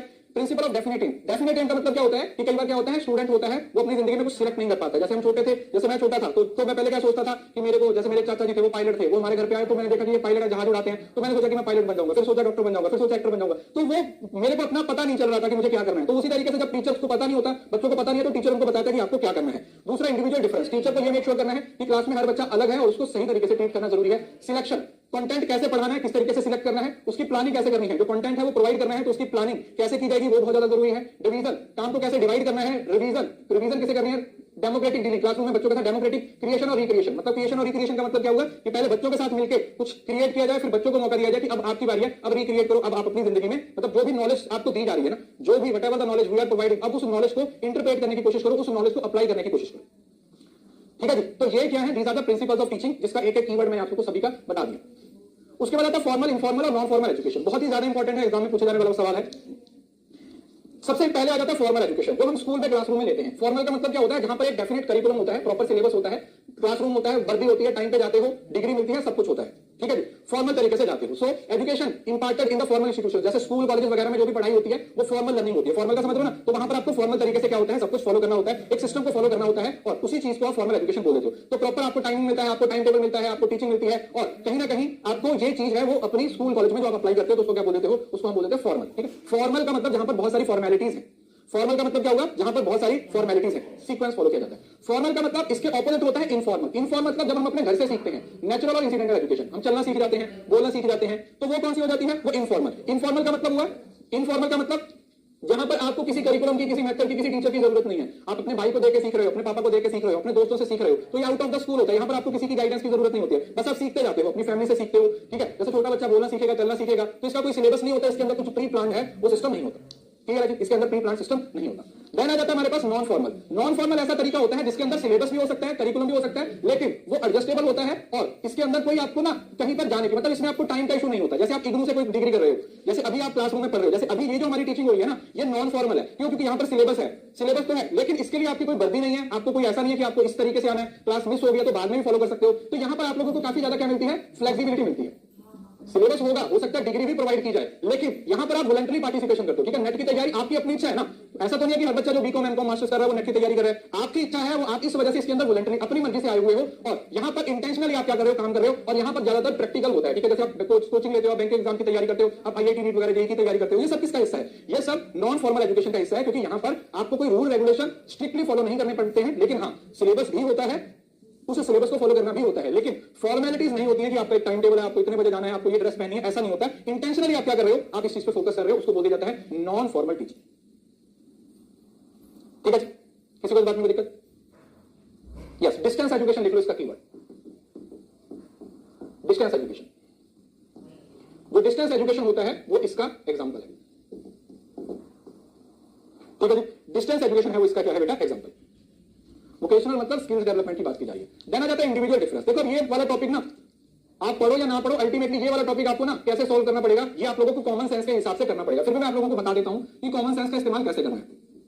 इंडिविजुअल डिफरेंस का मतलब क्या होता है, what is the meaning of individual difference? Individual difference का मतलब है कि जब भी आप क्लासरूम में जाते हो तो वहां पर अगर दो ही बच्चे हैं, अगर क्लासरूम के अंदर दो स्टूडेंट्स भी हैं, if there are two students only, तो वो भी एक दूसरे से क्या होंगे, अलग होंगे। ठीक है, अगर दो भी बच्चे हैं ना तो वो भी एक दूसरे से क्या है, अलग हैं। तो टीचर को ये मेक श्योर करना है कि वो स्टूडेंट्स के डिफरेंस को समझने की कोशिश करें। डिफरेंस का मतलब है जैसे फैमिली बैकग्राउंड अलग अलग हो सकती है, एक बच्चा है वो मिडिल क्लास से आ रहा है, एक है वो अपर मिडिल क्लास से आ रहा है, और एक है वो इलाइट फैमिली से आ रहा है, समझ रहे हो ना। दूसरा, कोई बच्चा इमोशनली बहुत वीक है, एक बच्चा इमोशनली बहुत स्ट्रॉन्ग है, तो ये भी उसका क्या है, डिफरेंस है। एक बच्चा वो क्लास में 15 साल की उम्र का है और एक उसी क्लास में 18 साल का बच्चा है, तो एज का डिफरेंस भी हो सकता है। उसी तरीके से मोटरबिलिटी, मोटरबिलिटी का मतलब है कि स्किल्स अलग अलग हो सकते हैं, बच्चों के इमोशंस अलग अलग हो सकते हैं, उनकी इंटेलिजेंस अलग अलग हो सकती है, एटीट्यूड अलग अलग हो सकता है। सकता है। अब इस टॉपिक को आप पढ़ो ना पढ़ो उससे कोई फर्क नहीं पड़ता, क्योंकि आप इसको किसी भी सब्जेक्ट से पढ़ लो, जैसे मर्जी पढ़ लो, किसी टीचर से पढ़ लो, कुछ चीज आपको हेल्प नहीं करेगी, क्योंकि अल्टीमेटली जो आपको क्वेश्चन आएगा ना उसके अंदर आप लोगों को क्या करना पड़ेगा, उसके अंदर आप लोगों को आइडेंटिफाई करना पड़ेगा। आपको 4 स्किल्स दिए होंगे, 5 स्किल्स दिए होंगे, आप लोगों को यह बताया जाएगा कि भैया इसमें से इमोशनल स्किल्स कौन से हैं, इसमें से मोटर स्किल्स कौन से हैं, इसके अंदर से इमोशनल स्किल्स कौन से हैं, इसके अंदर से एकेडमिक स्किल्स कौन से हैं। तो आप लोगों को डिफरेंशिएट करने का मीनिंग बताया जाएगा कि आप किस तरीके से उनको इकोनॉमिक स्टेटस पे डिफरेंशिएट कर सकते हो, या उनको फैमिली बैकग्राउंड से डिफरेंशिएट कर सकते हो, उनको इंटरेस्ट और एप्टीट्यूड से डिफरेंशिएट कर सकते हो। तो ये सब चीजें क्या है, all these things are individual difference, जिसको आप लोगों ने समझना है। ठीक है, आई होप ये बात समझ आ गई होगी। इस टॉपिक को पढ़ो या ना पढ़ो, अल्टीमेटली मेरे पढ़ाने से भी आपको कोई हेल्प है वो नहीं होगी, क्यों? क्योंकि एग्जाम में क्या पूछा जाएगा वो आपको भी नहीं मालूम है और वो मुझे भी नहीं मालूम। अब एक चीज जो यहां पर जरूर मैं आप लोगों को बता देता हूं कि क्लास कई बार फैक्टर्स से ना सवाल पूछा जाता है। ठीक है, इसमें स्लाइड बना देता हूं। फैक्टर्स अफेक्ट कर रहे होते हैं टीचिंग को। ठीक है, फैक्टर्स अफेक्टिंग टीचिंग, या टीचर या फिर स्टूडेंट, ऐसा अफेक्टिंग टीचर टीचिंग, इस तरीके से। ठीक है, कि कौन कौन से फैक्टर्स अफेक्ट कर रहे हैं टीचिंग को या टीचर को। तो इसके अंदर जो भी आपको फैक्टर्स दिए होंगे, आपने उन फैक्टर्स को लिंक करने की कोशिश करना है। किसके साथ? टीचर के साथ, दूसरा सिलेबस के साथ, तीसरा स्टूडेंट के साथ। अगर तो आप इन चीजों के साथ लिंक कर पा रहे हो और आपको उस फैक्टर को पढ़ के ये समझ आ रहा है कि क्या इस फैक्टर का हमारे टीचर पे कुछ असर हो रहा है, इस फैक्टर का हमारे सिलेबस पे कुछ असर हो रहा है, या इस फैक्टर का हमारे स्टूडेंट पे, जो क्लासरूम में स्टूडेंट्स हैं उन पे कोई असर हो रहा है, तो वो क्या है, वो आप लोगों को अंडरस्टैंडिंग बेस्ड होगा और आपको आइडेंटिफाई करना पड़ेगा। जैसे इसमें एक सवाल बहुत ज्यादा पूछा जाता है, एक सवाल है वो बहुत ज्यादा पूछा जाता है, वो मैं आपको बताता हूं। इसमें से एक सवाल है जो पूछा जाता है क्या, वैसे एक सवाल हमेशा पूछा जाता है पेरेंट्स बैकग्राउंड। पेरेंट्स बैकग्राउंड, ये वर्ड याद रखिएगा, पेरेंट्स बैकग्राउंड। मतलब आपको फैक्टर दिया जाएगा कि कौन कौन से फैक्टर्स हैं वो टीचिंग को अफेक्ट करते हैं या लर्निंग को अफेक्ट करते हैं। आप सोचो कि अगर क्वेश्चन में लिखा है कि पेरेंट्स बैकग्राउंड, अब आपने क्या लिंक करके देखना है, आपने ये देखना है कि पेरेंट्स के बैकग्राउंड का क्या टीचिंग पे असर हो रहा है, नहीं। क्या पेरेंट्स के बैकग्राउंड का सिलेबस पे असर हो रहा है, नहीं। क्या टीचर की पेरेंट्स की गाइडेंस जो बैकग्राउंड है उसका स्टूडेंट पे कोई असर हो रहा है, नहीं। तो आपको क्या करना पड़ेगा, यही चीज समझनी है। बस आपको फैक्टर्स दिए हुए हैं, आपने सारे फैक्टर्स को लिंक करना है 3 चीजों के साथ। अगर तीनों में से किसी भी चीज पे उसका असर हो रहा है, क्लासरूम में या टीचर पे, सिलेबस पे या स्टूडेंट पे, अगर तो असर हो रहा है फिर तो आप उसको सिलेक्ट कर दो कि हाँ इसका असर हो रहा है। और उसका अगर असर नहीं हो रहा है तो आप क्या बोलोगे कि भैया ये चीज कंसीडरेबल नहीं है, इस चीज को हम मानेंगे कि यहां पर असर नहीं हो रहा। ठीक है जी, तो आपको बस जो फैक्टर्स वाला क्वेश्चन आएगा उसके अंदर एक ही चीज का ध्यान रखना है, क्या कि वो फैक्टर टीचिंग पे असर डाल रहा है, वो फैक्टर सिलेबस पे असर डाल रहा है, क्या वो फैक्टर स्टूडेंट पे असर डाल रहा है। अगर इस पे किसी तरीके का असर हो रहा है तो आप सिलेक्ट कर दोगे यस, और अगर नहीं हो रहा तो आप उसको नो करके आगे बढ़ जाओगे। ठीक है, तो इस क्लास के अंदर मैं आप लोगों को साथ ही साथ क्वेश्चन अटेम्प्ट करने के बारे में भी समझाऊंगा ताकि आपको एग्जाम में कोई दिक्कत ना हो। अब जैसे ये देखो, role of individual difference in education. अब जैसे ये बेल कर्व की बात कर रहे हो, इसको पढ़ा देता हूं। बेल कर्व है, ये जो बेल कर्व होती है, ठीक है, जिसके अंदर आप नॉर्म रेफरेंस की बात करते हो। ठीक है, नॉर्म रेफरेंस की बात करते हो। जब आप कोई पेपर दे रहे होते हो तो आप लोगों ने देखा होगा कि जो मॉक टेस्ट वगैरह होता है तो आपको यहां पर दिखाया जाता है ना। यहां पर आप लोगों को क्या दिखाया जाता है, आपका रिजल्ट आता है कि आपने 90% बच्चों से ज्यादा नंबर लिए हैं, आपने 95% बच्चों से ज्यादा नंबर लिए हैं। इसी तरीके से आप लोगों ने पूछा हुआ है ना, क्लियर है। नॉर्म रेफरेंस, तो इसको हम बोल देते हैं नॉर्मल डिस्ट्रीब्यूशन कर्व। इसको हम क्या बोल देते हैं, नॉर्मल डिस्ट्रीब्यूशन कर्व। अब ये सवाल आप लोगों को रिसर्च में भी पूछा जाता है और टीचिंग में भी पूछा जाता है। टीचिंग में पूछा जाता है और रिसर्च में भी पूछा जाता है।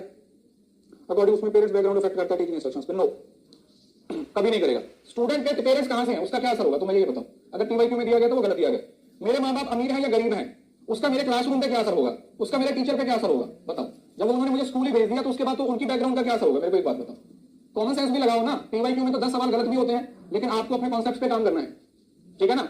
पीवाईक्यू गलत भी होते हैं लेकिन कॉन्सेप्चुअली सोचो ना, अंधभक्त मत बनो। आंखें बंद करके सिर्फ ये मत सोचो कि पीवाईक्यू में सही है तो सही होगा। आपके पेरेंट्स पढ़े लिखे हैं या नहीं पढ़े लिखे हैं, आपके पेरेंट्स के पास पैसा ज्यादा है या नहीं ज्यादा है, तो उसका आपकी क्लासरूम में क्या असर होगा, मतलब मेरे को बताइए। कोई असर नहीं हो रहा, इस वजह से पीवाईक्यू में सवाल गलत भी हो सकते हैं। अब इसके अंदर ये लेफ्ट साइड होता है, ये राइट साइड पे होता है। जितना एरिया यहां पर होता है 0.5, उतना एरिया यहां पर होता है। जैसे अगर कोई टेस्ट होता है और बच्चों के पास, जो बच्चों का स्कोर लेफ्ट साइड पे आता है, लेफ्ट साइड पे आता है, यहां पर आता है, तो अगर लेफ्ट साइड पे आता है बच्चों का स्कोर, अरे फैसिलिटीज का क्लासरूम के साथ क्या लिंक है मेरे को आप ये बताओ, बताइए।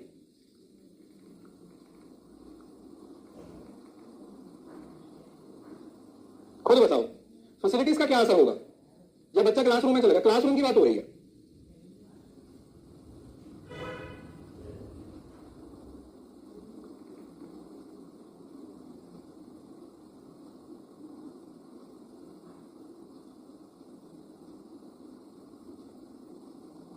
ठीक है, ये लेफ्ट साइड का एरिया कितना है, माइनस में आता है, ये राइट साइड का एरिया है वो प्लस में आता है। अगर आपकी नॉर्मल कर्व इस तरीके से राइट साइड की तरफ झुक जाए तो इसको हम क्या बोल देते हैं, पॉजिटिवली सिक्यूर्ड।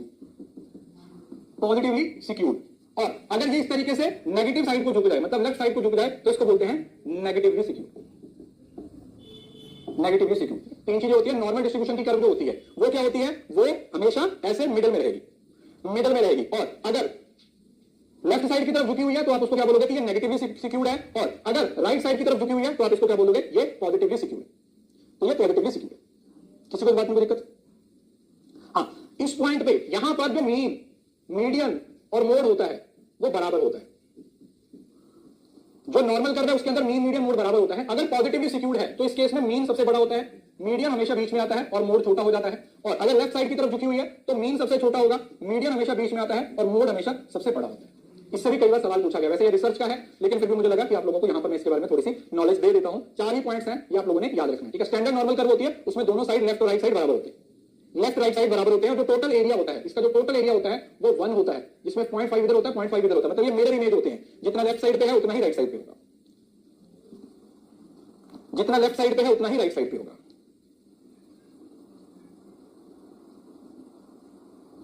जितना लेफ्ट साइड पे है उतना ही क्या होगा बेटा, राइट साइड से होगा। तो पॉजिटिवली सिक्योर्ड, नेगेटिवली सिक्योर्ड का असर किस पे होता है, मीन और मोड पे पड़ता है।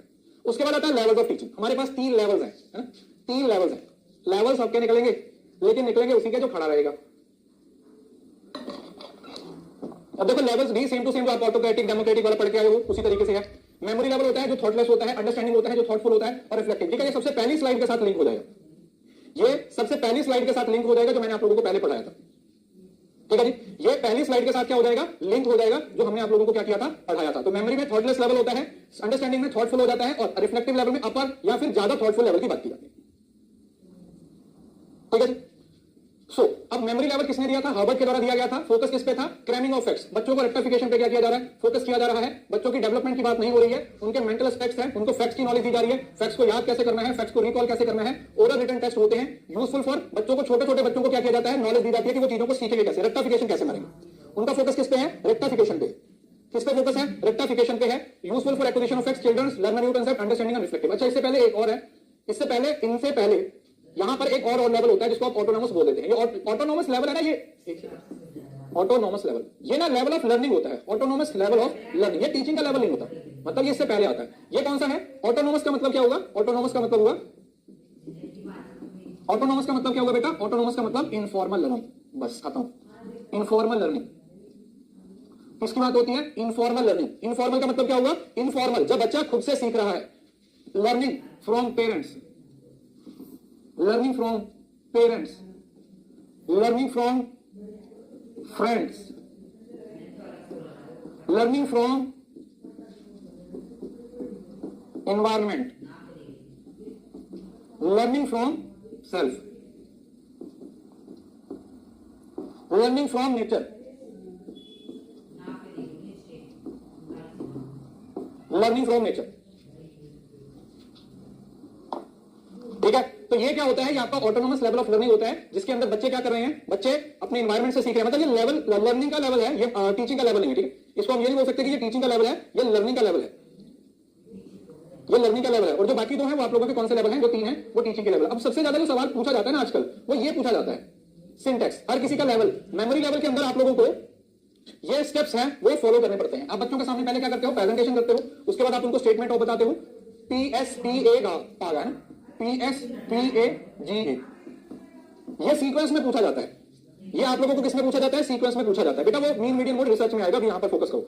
पहले आप प्रेजेंटेशन प्रिपरेशन करते हो, फिर आप बच्चों को स्टेटमेंट ऑफ एम बताते हो, उसके बाद फिर आप अपने कंटेंट को प्रेजेंट कर देते हो, उसके बाद उस कंटेंट को किसी चीज के साथ एसोसिएट करने की कोशिश करते हो। एसोसिएट करने का मतलब लिंक करने की कोशिश करते हो। देन आप उसको जनरलाइज कर देते हो। जनरलाइज करने का मतलब होता है एक्सटर्नल वैलिडिटी। एक्सटर्नल वैलिडिटी का मतलब क्या होता है कि जब आप किसी छोटी जगह पर, मतलब एक चीज को आपने किसी छोटी जगह पर अप्लाई कर दिया, जैसे आपने एक पॉपुलेशन में से कोई, वो न्यूटन वाली एग्जांपल है, ठीक है, न्यूटन ही था ना वो, जिसके सर पे पेड़ गिरा था, नहीं सेब गिरा था, हाँ, तो उसके सर पे सेब गिरा, तो भैया उसने सोचा कि ये नीचे क्यों गिरा, ऊपर क्यों नहीं गिरा, तो फिर उसने एक थ्योरी बना दी, तो उसको बोल देते हैं जनरलाइजेशन। उसको क्या बोल देते हैं, जनरलाइजेशन। और लास्ट में क्या होता है, एप्लीकेशन। अब बहुत सारे बच्चे पता क्या करेंगे, इसको सीरियसली नहीं लेंगे। मैं फिर से बोल रहा हूं, आपके सिलेबस में ना 10 से 15% क्वेश्चन उठा के देख लेना किसी भी पेपर के, 10 से 15% क्वेश्चन हमेशा सीक्वेंस वाले पूछे जाते हैं, प्रोसेस वाले पूछे जाते हैं। मतलब 15% क्वेश्चन आपका सीक्वेंस वाला होता है। 100 में से 15 क्वेश्चन, 150 में से 22 क्वेश्चन ऐसे होते हैं जिसके अंदर डायरेक्ट और इनडायरेक्ट आपको एक सीक्वेंस पूछा जाएगा। तो आपको सीक्वेंस याद करना पड़ेगा। ये आप लोगों का किसका सीक्वेंस है, this is the sequence of memory level. ये किसके बारे में बात करता है, ये मेमोरी लेवल के बारे में बात करता है कि पहले प्रिपरेशन करनी है, उसके बाद स्टेटमेंट ऑफ एम की बात की जाएगी, उसके बाद फिर चीजों को प्रेजेंट किया जाएगा, फिर एसोसिएशन की बात की जाएगी, फिर जनरलाइजेशन की बात की जाएगी, और फिर उसको अप्लाई करने की बात की जाएगी, उसकी एप्लीकेशन की बात की जाएगी। ठीक है, तो ये हो गया आप लोगों का मेमोरी लेवल। तो इसके कीवर्ड्स क्या है? Rote learning, rectification, cramming, facts, ये सारे इसके कीवर्ड है। ये सारे क्या है? इसके कीवर्ड्स हैं और इसका सिंटैक्स आप लोगों को याद होना चाहिए, आपके एग्जाम में पूछा जाएगा। देन आ जाता है हमारे पास अंडरस्टैंडिंग। अंडरस्टैंडिंग किसने दिया था? मॉरिसन। ये किसने दिया था बेटा? ये हर्बर्ट ने दिया था। This was given by Herbert, this was given by Morrison. तो इसका अंडरस्टैंडिंग का मतलब क्या होता है? जहां पर आप इसका कीवर्ड में लिख रहा हूं, इसके कीवर्ड में लिख रहा हूं concepts, relationship, logics, examples. These are some of the keywords जो इसके कीवर्ड्स हैं। इसके कीवर्ड्स हैं जिसके अंदर आप मेंटल प्रोसेस कर रहे हो, समझ रहे हो ना? सीइंग द टोटल यूज है। यहां पर फैक्ट्स की बात नहीं है, फैक्ट का यूज हो रहा है। यहां पर रिलेशनशिप को देखा जा रहा है कौन कौन सी चीजों के, और एक जनरल इनसाइड होता है। आप जनरलाइजेशन करने की कोशिश करते हो प्रिंसिपल और फैक्ट्स को। तो यहां पर आप कॉन्सेप्ट्स की बात कर रहे हो, यहां पर आप रिलेशनशिप्स की बात कर रहे हो, यहां पर आप लॉजिक्स की बात कर रहे हो, यहां पर आप एग्जांपल्स की बात कर रहे हो। इन सारी चीजों के बारे में क्या किया जा रहा है बेटा? बात किया जा रहा है। EPAOR, ये ना आई थिंक उल्टा लिखा हुआ है, ये ना रेसिटेशन चौथे नंबर पे आएगा, ये चौथे पे आएगा, ये तीसरे पे आएगा। EPAOR है शायद, PAOR है, ठीक है। इसको थोड़ा सा देख लीजिए, आई थिंक उल्टा लिखा हुआ है ये। PAOR होता है ना? हाँ, PAOR होता है। तो आप ई से क्या करते हो? आप पहले चीजों को एक्सप्लोर करने की कोशिश करते हो, उसके बाद फिर प्रेजेंटेशन, एक्सप्लोर कर लिया, अपने काम की चीज ढूंढी, उसको क्या कर दिया? प्रेजेंट कर दिया। उसके बाद उसको असाइमिलेशन और अकोमोडेशन का डिफरेंस आपको बताता हूं। फिर उसको रेसिटेशन, मतलब बच्चों को बोला कि आप मतलब बताइए। उसके बाद क्या जाएगा? ऑर्गेनाइजेशन। ऑर्गेनाइजेशन का मतलब क्या होता है? कि सब चीजों को प्रॉपर्ली ऑर्गेनाइज करना, बच्चों को मौका देना, क्या करने का? अपने आप को प्रेजेंट करने का, कि बच्चों को बताने की अब भैया तुम्हारी बारी है, तुम अपने आप को प्रेजेंट करो। PAOR, PAOR, exploration, presentation, assimilation, organisation है रेसिटेशन। ये 5वें नंबर पे आएगा। रुको मैं नंबर दोबारा लगा देता हूं। एक्सप्लोरेशन EPAOR, ऐसे, ठीक है। ये आगे पीछे लिखा गया, प्लीज इसको सही कर लीजिएगा। एक्सप्लोरेशन, ये जो लिख दिया, exploration, presentation, assimilation, organizing and recitation. मतलब रेसिटेशन सबसे लास्ट में आता है। हाँ, मैंने सही कर दिया। अब इसके बाद एक और, असाइमिलेशन और अकोमोडेशन। बहुत सारे सवाल पूछे जाते हैं।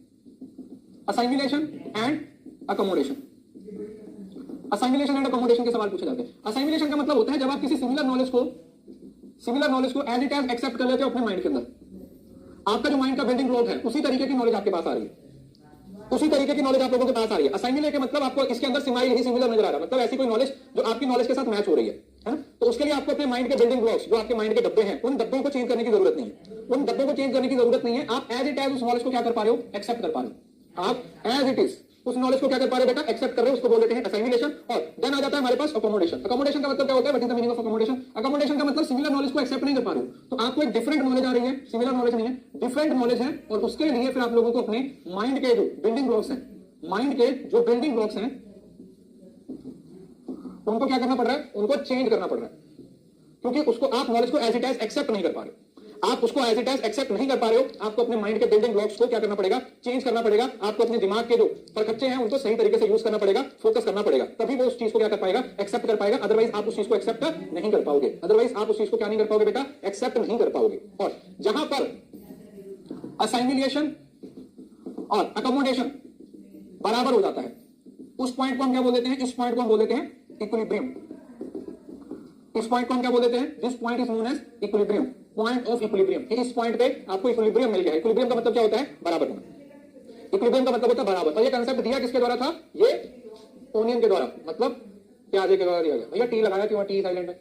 मेरे नाम से टी साइलेंट होता तो मेरा नाम अलवीर बन जाता है ना। कितनी फनी बात है ना? बड़ी अजीब सी भाषा है ना इंग्लिश। अरे भाई जब एक वर्ड बोल ही नहीं रहा तो उसको लिख भी क्यों रहे हो ना?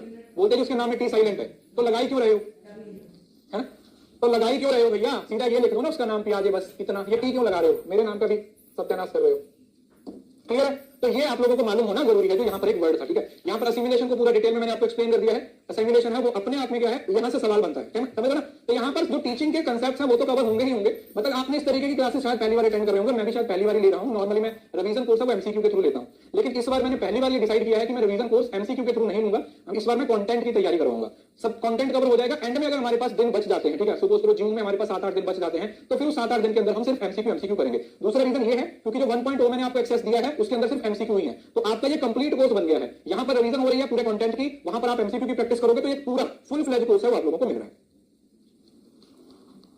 देन ये हो गया simulation of interpretation of new experience into once existing scheme. अपने एक्जिस्टिंग स्कीमा के अंदर फिट कर रहे हो। और current understanding as a incorporated new information, ठीक है, उसके अंदर न्यू इन्फॉर्मेशन को अप्लाई करने की बात कर रहे हो कि किस तरीके से न्यू इन्फॉर्मेशन को पुट किया जा सकता है, न्यू इन्फॉर्मेशन को दिमाग में बिठाया जा सकता है। रेसिटेशन का मतलब स्कीमा बिल्डिंग ब्लॉक होता है। इक्विलिब्रियम और स्कीमा में फर्क है। स्कीमा यहां पर इनसे पहले क्या आता है बेटा? स्कीमा। स्कीमा इसका मतलब क्या होता है? जो आपके दिमाग के बिल्डिंग ब्लॉक है, मतलब जो नॉलेज है आपके दिमाग में, जो आपके दिमाग में नॉलेज है, जो आपके दिमाग में नॉलेज है उसको बोल देते हैं building block, that is schema. Protocol भी बोल देते हैं उसको, प्रोटोकॉल भी बोल देते हैं उसको। क्या नाम दिया जाता है बेटा? उसको प्रोटोकॉल का नाम भी दे दिया जाता है, that is also known as protocol. Protocol, ठीक है। तो ये आप लोगों का असाइनेशन हो जाएगा और ये आप लोगों का अकोमोडेशन हो जाएगा। उसके बाद आता है रिफ्लेक्टिव लेवल। देखो रिफ्लेक्टिव लेवल सबसे हाईएस्ट लेवल है, किसने दिया था? ये हंट के द्वारा दिया गया था। ये किसके द्वारा दिया गया था? This was given by the Hunt. Hunt के द्वारा ये है वो दिया गया था, हंट के द्वारा दिया गया था। तो ये सबसे हाईएस्ट थॉटफुल लेवल होता है, जो मैंने आपको बताया था ना, जहां पर वो लेजेस फेयर वाला मेथड, लेजेस फेयर वाला मेथड, जहां पर टीचर का रोल खत्म हो जाता है तरीके से। टीचर का रोल सिर्फ 10% का हो जाता है। टीचर आपको बस कुर्सी पे बैठ के बोलता है ये कर ले, ये कर ले, ये कर ले, ये कर ले, वो वाला काम है। तो इसके अंदर कोई रूल नहीं होते हैं, नॉन लीनियर लर्निंग होती है, कुछ भी बना बनाया नहीं मिलता, ठीक है। जो लोग टीएचडी कर रहे हैं, टीएचडी नहीं होती, पीएचडी होती है, पीएचडी कर रहे हैं तो वो ऐसा ही होता है। ये सबसे इंट्रोस्पेक्टिव लेवल होता है, जहां पर इंटेलेक्चुअल बिहेवियर होता है, जो हाई लेवल की प्रॉब्लम्स होती है। कौन सी प्रॉब्लम्स? जो सबसे हाईएस्ट लेवल की प्रॉब्लम्स होती है उनको सॉल्व किया जाता है। जो स्टूडेंट का रोल होता है वो सबसे ज्यादा एक्टिव होता है, क्योंकि यहाँ पर जो भी करना है किसको करना है? स्टूडेंट को करना है। लर्नर सेंटर होता है, सेल्फ मोटिवेशन है, भैया कुछ नहीं नजर आ रहा तो करना पड़ेगा। पीएचडी में एक बार पैर धर दिया, पीएचडी में अगर पैर धर दिया तो फिर ना आगे का ना पीछे का, आगे पूरा पीछे खाई, ऐसा कुछ होता है। तो वही है, अब रोके कर लो, हंस के कर लो, जैसे मर्जी कर लो, करना तो पड़ेगा। तो ये वो चीज हो जाता है कि भैया दुखी हृदय इसमें आ जाते हैं। इनसाइट्स की बात की जाती है, क्रिटिकल थिंकिंग की बात की जाती है, ओरिजिनल थिंकिंग की बात की जाती है, डिसीजन मेकिंग एबिलिटी और रियल लाइफ की जो प्रॉब्लम है। पीएचडी रियल लाइफ की तो प्रॉब्लम है ना, वैसे रियल लाइफ की प्रॉब्लम सॉल्व करने के लिए पीएचडी की थी, ससुरी पीएचडी रियल लाइफ प्रॉब्लम बन गई। ये भी हो जाता है कई बार।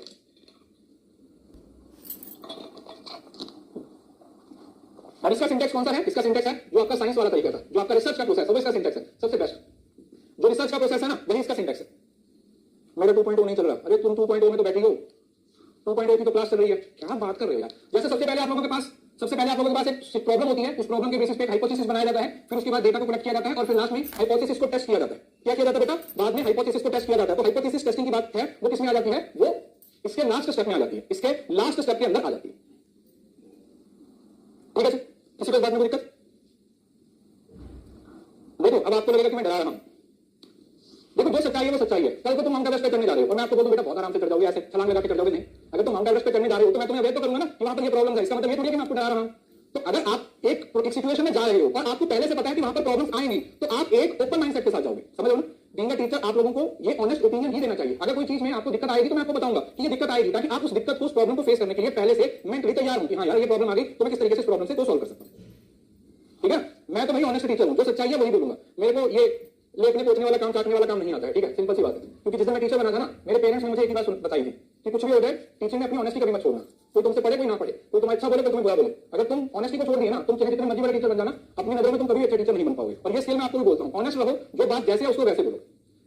उसके बाद maximum of teaching. Maximum of teaching का मतलब क्या हुआ बेटा? मैक्सिमम ऑफ टीचिंग का मतलब होता है बेसिकली रूल्स, कुछ प्रिंसिपल्स, कुछ ऐसे रूल्स, कुछ ऐसे प्रिंसिपल्स जो आपको टीचिंग में फॉलो करने पड़ते हैं, जो आप लोगों को क्या करने पड़ते हैं? फॉलो करने पड़ते हैं। आपको टीचिंग के अंदर इन रूल्स को फॉलो करके टीचिंग की बात है वो करनी पड़ती है। जैसे सबसे पहले नोन टू अननोन, मतलब आप बच्चों को पहले जो पता है चीजें उसको पढ़ाओगे, उसके बाद अननोन चीजों तक लेके जाओगे। पहले बच्चों को छोटी छोटी सिंपल चीजें पढ़ाओगे, उसके बाद डिफिकल्ट चीजें पढ़ाओगे। कंक्रीट टू एब्स्ट्रैक्ट का मतलब एब्स्ट्रैक्ट होता है जो इनटेंजिबल होता है। पहले बच्चों को टेंजिबल चीजें दिखाओगे, उसके बाद उनको आइडियाज तक लेके जाओगे। एनालिसिस टू सिंथेसिस मतलब बड़े छोटे से बड़े, जैसे होता है कि ब्रेक करके छोटे छोटे हिस्सों में डिवाइड करना। नेक्स्ट पर्टिकुलर टू जनरल, पहले छोटा पढ़ाओगे फिर जनरलाइज की तरफ ले जाओगे। इंपीरिकल टू रेशनल, एक्सपीरियंस और लॉजिक की तरफ लेके जाओगे। इंडक्शन टू डिडक्शन, वही पहले छोटा हिस्सा फिर बड़ा हिस्सा, होल टू पार्ट। कभी कभी आप लोगों को पूरे पार्ट्स को डिवाइड करना पड़ता है छोटे छोटे हिस्सों में, वो बहुत जरूरी है। साइकोलॉजिकल टू लॉजिकल, जब छोटे बच्चे होते हैं तो उनको उनकी साइकोलॉजी के हिसाब से पढ़ाना पड़ता है। उनका माइंड जितना डेवलप हुआ है उस डेवलपमेंट के हिसाब से बच्चों को पढ़ाना पड़ता है। फिर उसके बाद उनको लॉजिकल चीजें समझ आती है। और एक्चुअल टू प्रेजेंटेशन या रिप्रेजेंटेशन, मतलब अगर बच्चों को एक्चुअली में चीज दिखा दो तो बच्चों के दिमाग में वो चीज ज्यादा बैठ जाती है, बच्चे ज्यादा चीजों को उसको क्या कर सकते हैं? फोकस कर सकते हैं, ठीक है। ये चीज आप लोगों ने बहुत बार पढ़ी होगी, मुझे नहीं लगता कि इसमें दिक्कत होगी। उसके बाद एंड्रोलॉजी, पैडागोजी और यूटागोजी। देखो सबसे पहले आ जाता है पैडागोजी।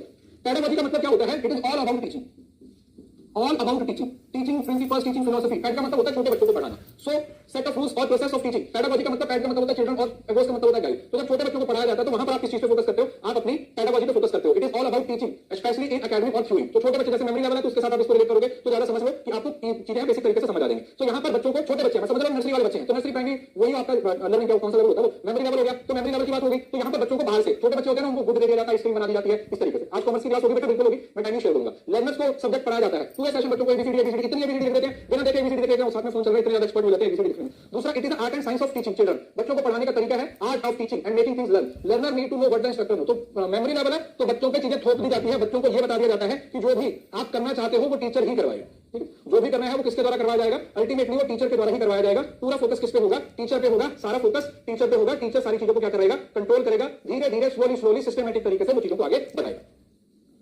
ठीक है। तो ये होती है आपकी पैडागोजी। देन आ जाती है एंड्रोलॉजी। एंड्रोलॉजी में अडल्ट लर्नर की बात की जाती है। एंड्रोलॉजी किसके बारे में बात करती है बेटा? Andrology is all about adult learning, adult education. जब आप एक तरीके से अंडरस्टैंडिंग लेवल पे आ जाते हैं तो यहां पर जब बच्चे आपसे सवाल पूछते हैं यहां पर आप बच्चे सवाल पूछते हैं, यहां पर बच्चे आपको क्वेश्चन पूछते हैं, तो यहां पर आर्ट एंड साइंस होती है किसकी? Adult learning, relevance and impact of children life. तो यहां पर बच्चे वो सीखना चाहते हैं जिनको वो पसंद करते हैं, वो चीज सीखना चाहते हैं जिनकी उनकी पर्सनल जिंदगी में इंपॉर्टेंस होती है, ऐसी कोई चीज वो नहीं सीखना चाहते जिसका उनकी जिंदगी में कोई और मतलब नहीं होता। समझ आया? सो कैपिटलाइज ऑन इंटरनल मोटिवेशन हो जाता है, कंटेंट पे फोकस ना होकर प्रॉब्लम पे फोकस हो जाता है। अडल्ट्स हैं वो अपनी इन्वॉल्वमेंट पे फोकस कर रहे होते हैं, इनफॉर्मल म्यूचुअल रिस्पेक्ट होता है, इवैल्यूएशन होती है, म्यूचुअल जो असेसमेंट होती है, और बच्चों को पता है कौन सी चीज उनके लिए जरूरत है और उनकी लर्निंग का उनकी पर्सनल लाइफ पे क्या असर होने वाला है। So it is all about adult learning. Adult level पे लर्निंग कहीं ना कहीं आप इस चीज को किसके साथ रिलेट कर सकते हो? You can relate it with the understanding level. आप इसको किसके साथ लिंक कर रहे हो बेटा? आप इसको अंडरस्टैंडिंग लेवल के साथ लिंक कर सकते हो, राइट? इसमें हीरो वर्शिप एक वर्ड होता है, वो लिख लीजिए, hero worship. Hero worship keyword, hero worship. इस जगह पर आकर आपके आइडिया बन जाते हैं ना, किसी एक्टर को पसंद करते हो, उसकी तरह बाल रखते हो, किसी एक्टर को पसंद करते हो, उस तरीके के मेकअप बनाने की कोशिश करते हो, तो ये वो वाला लेवल हो जाता है जहां पर बच्चे मैल्कम शेफर्ड के द्वारा, मैल्कम शेफर्ड नोट्स के द्वारा ये कांसेप्ट दिया गया। तो ये याद करने का बेस्ट तरीका यही है कि इसको लिंक कर दीजिए किसके साथ? अंडरस्टैंडिंग लेवल के साथ इसको लिंक कर दो। इसको किसके साथ लिंक कर दो? अंडरस्टैंडिंग के साथ लिंक कर दो या फिर डेमोक्रेटिक के साथ लिंक कर दो। अंडरस्टैंडिंग के साथ लिंक कर दो या फिर इसको डेमोक्रेटिक लिंक कर दो, ठीक है? और लास्ट में आ जाता है हमारे पास यूटागोजी। यूटागोजी का मतलब होता है सेल्फ, जिसका हैंस एंड ट्रेनर के द्वारा इस कांसेप्ट को दिया गया था, सेल्फ डिटरमाइंड लर्निंग। ये भैया आप लोगों का कौन सा लेवल आ जाएगा? Reflective level. यहां पर जो भी बच्चे कर रहे हैं वो खुद के लिए कर रहे हैं, कोई उनको बाहर से मोटिवेट करे या ना करे, कोई उनको बाहर से मोटिवेट करे या ना करे, उससे कोई फर्क नहीं पड़ता है। सो यूटागोजी का study of self determined learning, knowledge sharing rather than knowledge hoarding. इसमें बोला जाता है कि आपको नॉलेज को ना शेयर करना चाहिए, ना कि अपने पास नॉलेज को संभाल के रखना चाहिए ना, जैसे नॉर्मली टॉपर करते हैं, किसी को कुछ बताते नहीं। और इसमें डबल लूप लर्निंग होती है, मैं अगली स्लाइड पे आपको समझाता हूं single loop double loop learning में क्या डिफरेंस होता है। तो ये पीएचडी का लेवल आ गया है। यहां पर सिर्फ आप लोगों को कोई गाइड नहीं करेगा, टीचर भी आपको बोलेगा ये काम करो, अल्टीमेटली काम सब कुछ आपको ही करना पड़ेगा। जो भी काम करना है वो सिर्फ आपको ही करना पड़ेगा और कोई नहीं करेगा। आपको मल्टी डायरेक्शनल एक सीक्वेंस होता है, कुछ भी लीनियर नहीं होता, यहां से कुछ उठाना पड़ेगा, यहां से कुछ उठाना पड़ेगा, यहां से कुछ उठाना पड़ेगा, यहां से उठाना पड़ेगा, इस तरीके से आपको अलग अलग जगह से चीजों को उठाना पड़ेगा और उसके हिसाब से आपका जो टीचर का रोल है सिर्फ 10% रह जाता है और यहां पर स्टूडेंट का रोल 90% हो जाता है। तो वो जो लास्ट लेवल था ना लेजेस फेयर वाला, लेजेस फेयर वाला लेवल था, वो इसके अंदर आपको देखने को मिलेगा। लेजेस फेयर वाला जो लेवल है उसके अंदर आपको देखने को मिलेगा, ठीक है? क्लियर है? आई होप ये सारे टॉपिक्स आपको समझ आ गए। अब होता है सिंगल लूप लर्निंग और होता है double loop learning. Single loop और डबल लूप। सिंपल भाषा में अगर मैं आपको बताऊं, अगर आप किसी नॉन प्रॉब्लम को सॉल्व कर रहे हो, सिंपल भाषा में बता देता हूं, अगर कोई ऐसी प्रॉब्लम जो रूटीन की प्रॉब्लम है, जो एक रूटीन की प्रॉब्लम है, रूटीन की प्रॉब्लम है, तो उसको किसके अंदर कवर किया जाता है? सिंगल लूप लर्निंग के अंदर कवर किया जाता है कि ये रूटीन लेवल की प्रॉब्लम है, इसको रूटीन के अंदर ही आपको फॉलो करना है, एक रूटीन बनी हुई है। लेकिन डबल लूप का मतलब क्या होता है? जब आपके पास एक नॉन लीनियर प्रॉब्लम आ जाती है। नॉन लीनियर का मतलब है जो रूटीन नहीं है, एक यूनिक प्रॉब्लम आ जाती है। कौन सी? एक यूनिक प्रॉब्लम आ जाती है, तो उसके लिए आपको सिस्टम को चैलेंज करना पड़ता है, तो उस चीज के थ्रू आपको सिस्टम से बाहर निकल के चलना पड़ता है। क्या करना पड़ता है? आपको उस सिस्टम से बाहर निकल के चलना पड़ता है। आप उस सिस्टम के अंदर रहकर उस प्रॉब्लम का सॉल्यूशन नहीं ढूंढ सकते, आप उस सिस्टम के अंदर रहकर प्रॉब्लम का सॉल्यूशन नहीं बना सकते। उसके लिए आपको उस सिस्टम से out of the box thinking का इस्तेमाल करना पड़ेगा। आउट ऑफ बॉक्स थिंकिंग का इस्तेमाल आपको करना पड़ता है। किसका इस्तेमाल करना पड़ता है बेटा? आउट ऑफ बॉक्स थिंकिंग का इस्तेमाल करना पड़ता है, ठीक है? Okay, that's all. अच्छे खासे नोट्स बन गए होंगे आपके।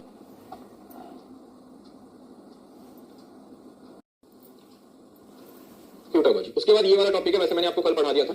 टीचिंग कॉन्टिन्यूम के अंदर सबसे पहले होता है कंडीशनिंग। देखो कंडीशनिंग का मतलब क्या होता है, ध्यान से समझना। कंडीशनिंग का मतलब क्या होता है? जब आप किसी के बिहेवियर को चेंज करते हो, आप कुछ सीखते हो, किसी को बार बार कुछ करवा के, ठीक है, हमारे बिहेवियर की क्या हो जाती है? कंडीशनिंग हो जाती है। फिर कुछ चीजें हमारे ऑटोमेटिकली हमारे बिहेवियर का हिस्सा बन जाती हैं, ठीक है? ऑटोमेटिकली क्या होती हैं? हमारे बिहेवियर का हिस्सा बन जाती हैं, उसको बोला जाता है कंडीशनिंग। जैसे आपने पावलो का जो डॉग वाला एक्सपेरिमेंट है वो देखा होगा कि एक चीज बार बार दिखाई जाती है। जब आपको एक स्टिमुलस के थ्रू ज्यादा एक्सपोज किया जाता है तो आपका बिहेवियर है वहां पर क्या हो जाता है? मॉडिफाई हो जाता है। तो इसके अंदर आपके बिहेवियर को मॉडिफाई कर दिया जाता है, बिहेवियर को क्या कर दिया जाता है? मॉडिफाई कर दिया जाता है, जिसमें बार बार चीजें आपको दिखाई जाती है। अब ट्रेनिंग हमने पिछली क्लास में पढ़ा था, ट्रेनिंग किसी स्किल के लिए होती है।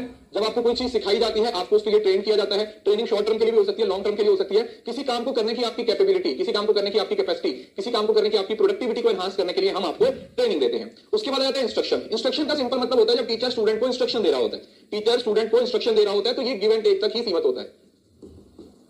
ये कहां तक सीमित होता है? इसमें गिव एंड टेक होता है, ठीक है? टीचर कुछ दे रहा है, स्टूडेंट उससे कुछ ले रहे हैं, ठीक है? तो आपस में क्या होता है? इस तरीके से काम चलता है। और देन आता है इंडोक्ट्रिनेशन। ये भी हमने पिछली क्लास में पढ़ लिया था, changing belief and development of values. किसी के बिलीफ सिस्टम को, किसी के दिमाग में क्या चल रहा है, किसी के बिहेव को, किसी के मतलब माइंड सेट को चेंज कर देना। और ये मोस्टली नेगेटिव सेंस में यूज किया जाता है, ठीक है? इस टर्म को नेगेटिव सेंस में ज्यादातर इस्तेमाल किया जाता है, पॉजिटिव में कम इस्तेमाल किया जाता है। तो ये बोल सकते हो आप, ये माइंड वॉश वाला कंसेप्ट है। इसके अंदर किसकी बात की जाती है? माइंड वॉश की बात की जाती है कि लोगों के दिमाग को वॉश कर दिया जाता है, लोगों के दिमाग के अंदर इस तरीके से माइंड वॉश कर दिया जाता है, ठीक है? तो ये टर्म्स हमने पिछली क्लास में पढ़ ली थी।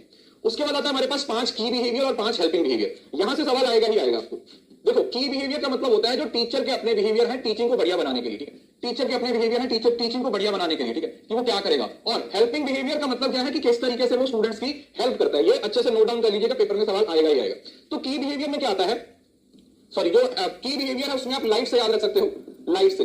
कि टीचर को पहले लेसन क्लैरिटी होनी चाहिए, उसके पास इंस्ट्रक्शंस की अलग अलग वैरायटी होनी चाहिए, टीचर टास्क ओरिएंटेशन, उसको अपने काम के बारे में नॉलेज होनी चाहिए, बच्चों को एंगेज रखना चाहिए, और उसके बाद स्टूडेंट का सक्सेस रेट देखा जाता है। ये बहुत ही ज्यादा इंपॉर्टेंट है। इस स्लाइड से एक पक्का 2 नंबर का क्वेश्चन आपको हर बार देखने को मिलता है। और दूसरी तरफ आपका आ जाता है हेल्पफुल बिहेवियर या हेल्पिंग बिहेवियर। किस तरीके से टीचर बच्चों की हेल्प करता है, how teacher help the students. उससे क्या करता है, बच्चों के आइडियाज को यूज करता है, फिर उनको स्ट्रक्चर करता है, फिर उससे क्वेश्चन करता है, फिर उनको प्रोब करता है। प्रोब करने का मतलब क्या होता है, उनको थोड़ा हिंट देता है। प्रोब करने का मतलब क्या होता है, एक तरीके से हिंट देना होता है कि अगर बच्चों को कुछ समझ नहीं आ रहा, बच्चे को सवाल नहीं पा रहे हैं, बता पा रहे हैं, तो उसको एक हिंट दिया जाता है कि इसका आंसर ये होगा। और देन आता है टीचर इफेक्ट, लास्ट में कि भाई टीचर का कितना असर हुआ, टीचर ने कितना अपना इफेक्ट डाला है स्टूडेंट्स के बिहेवियर पर, स्टूडेंट की लर्निंग पे। तो इसको जरूर से लिख लीजिए, ठीक है। ये रटना पड़ेगा, ठीक है।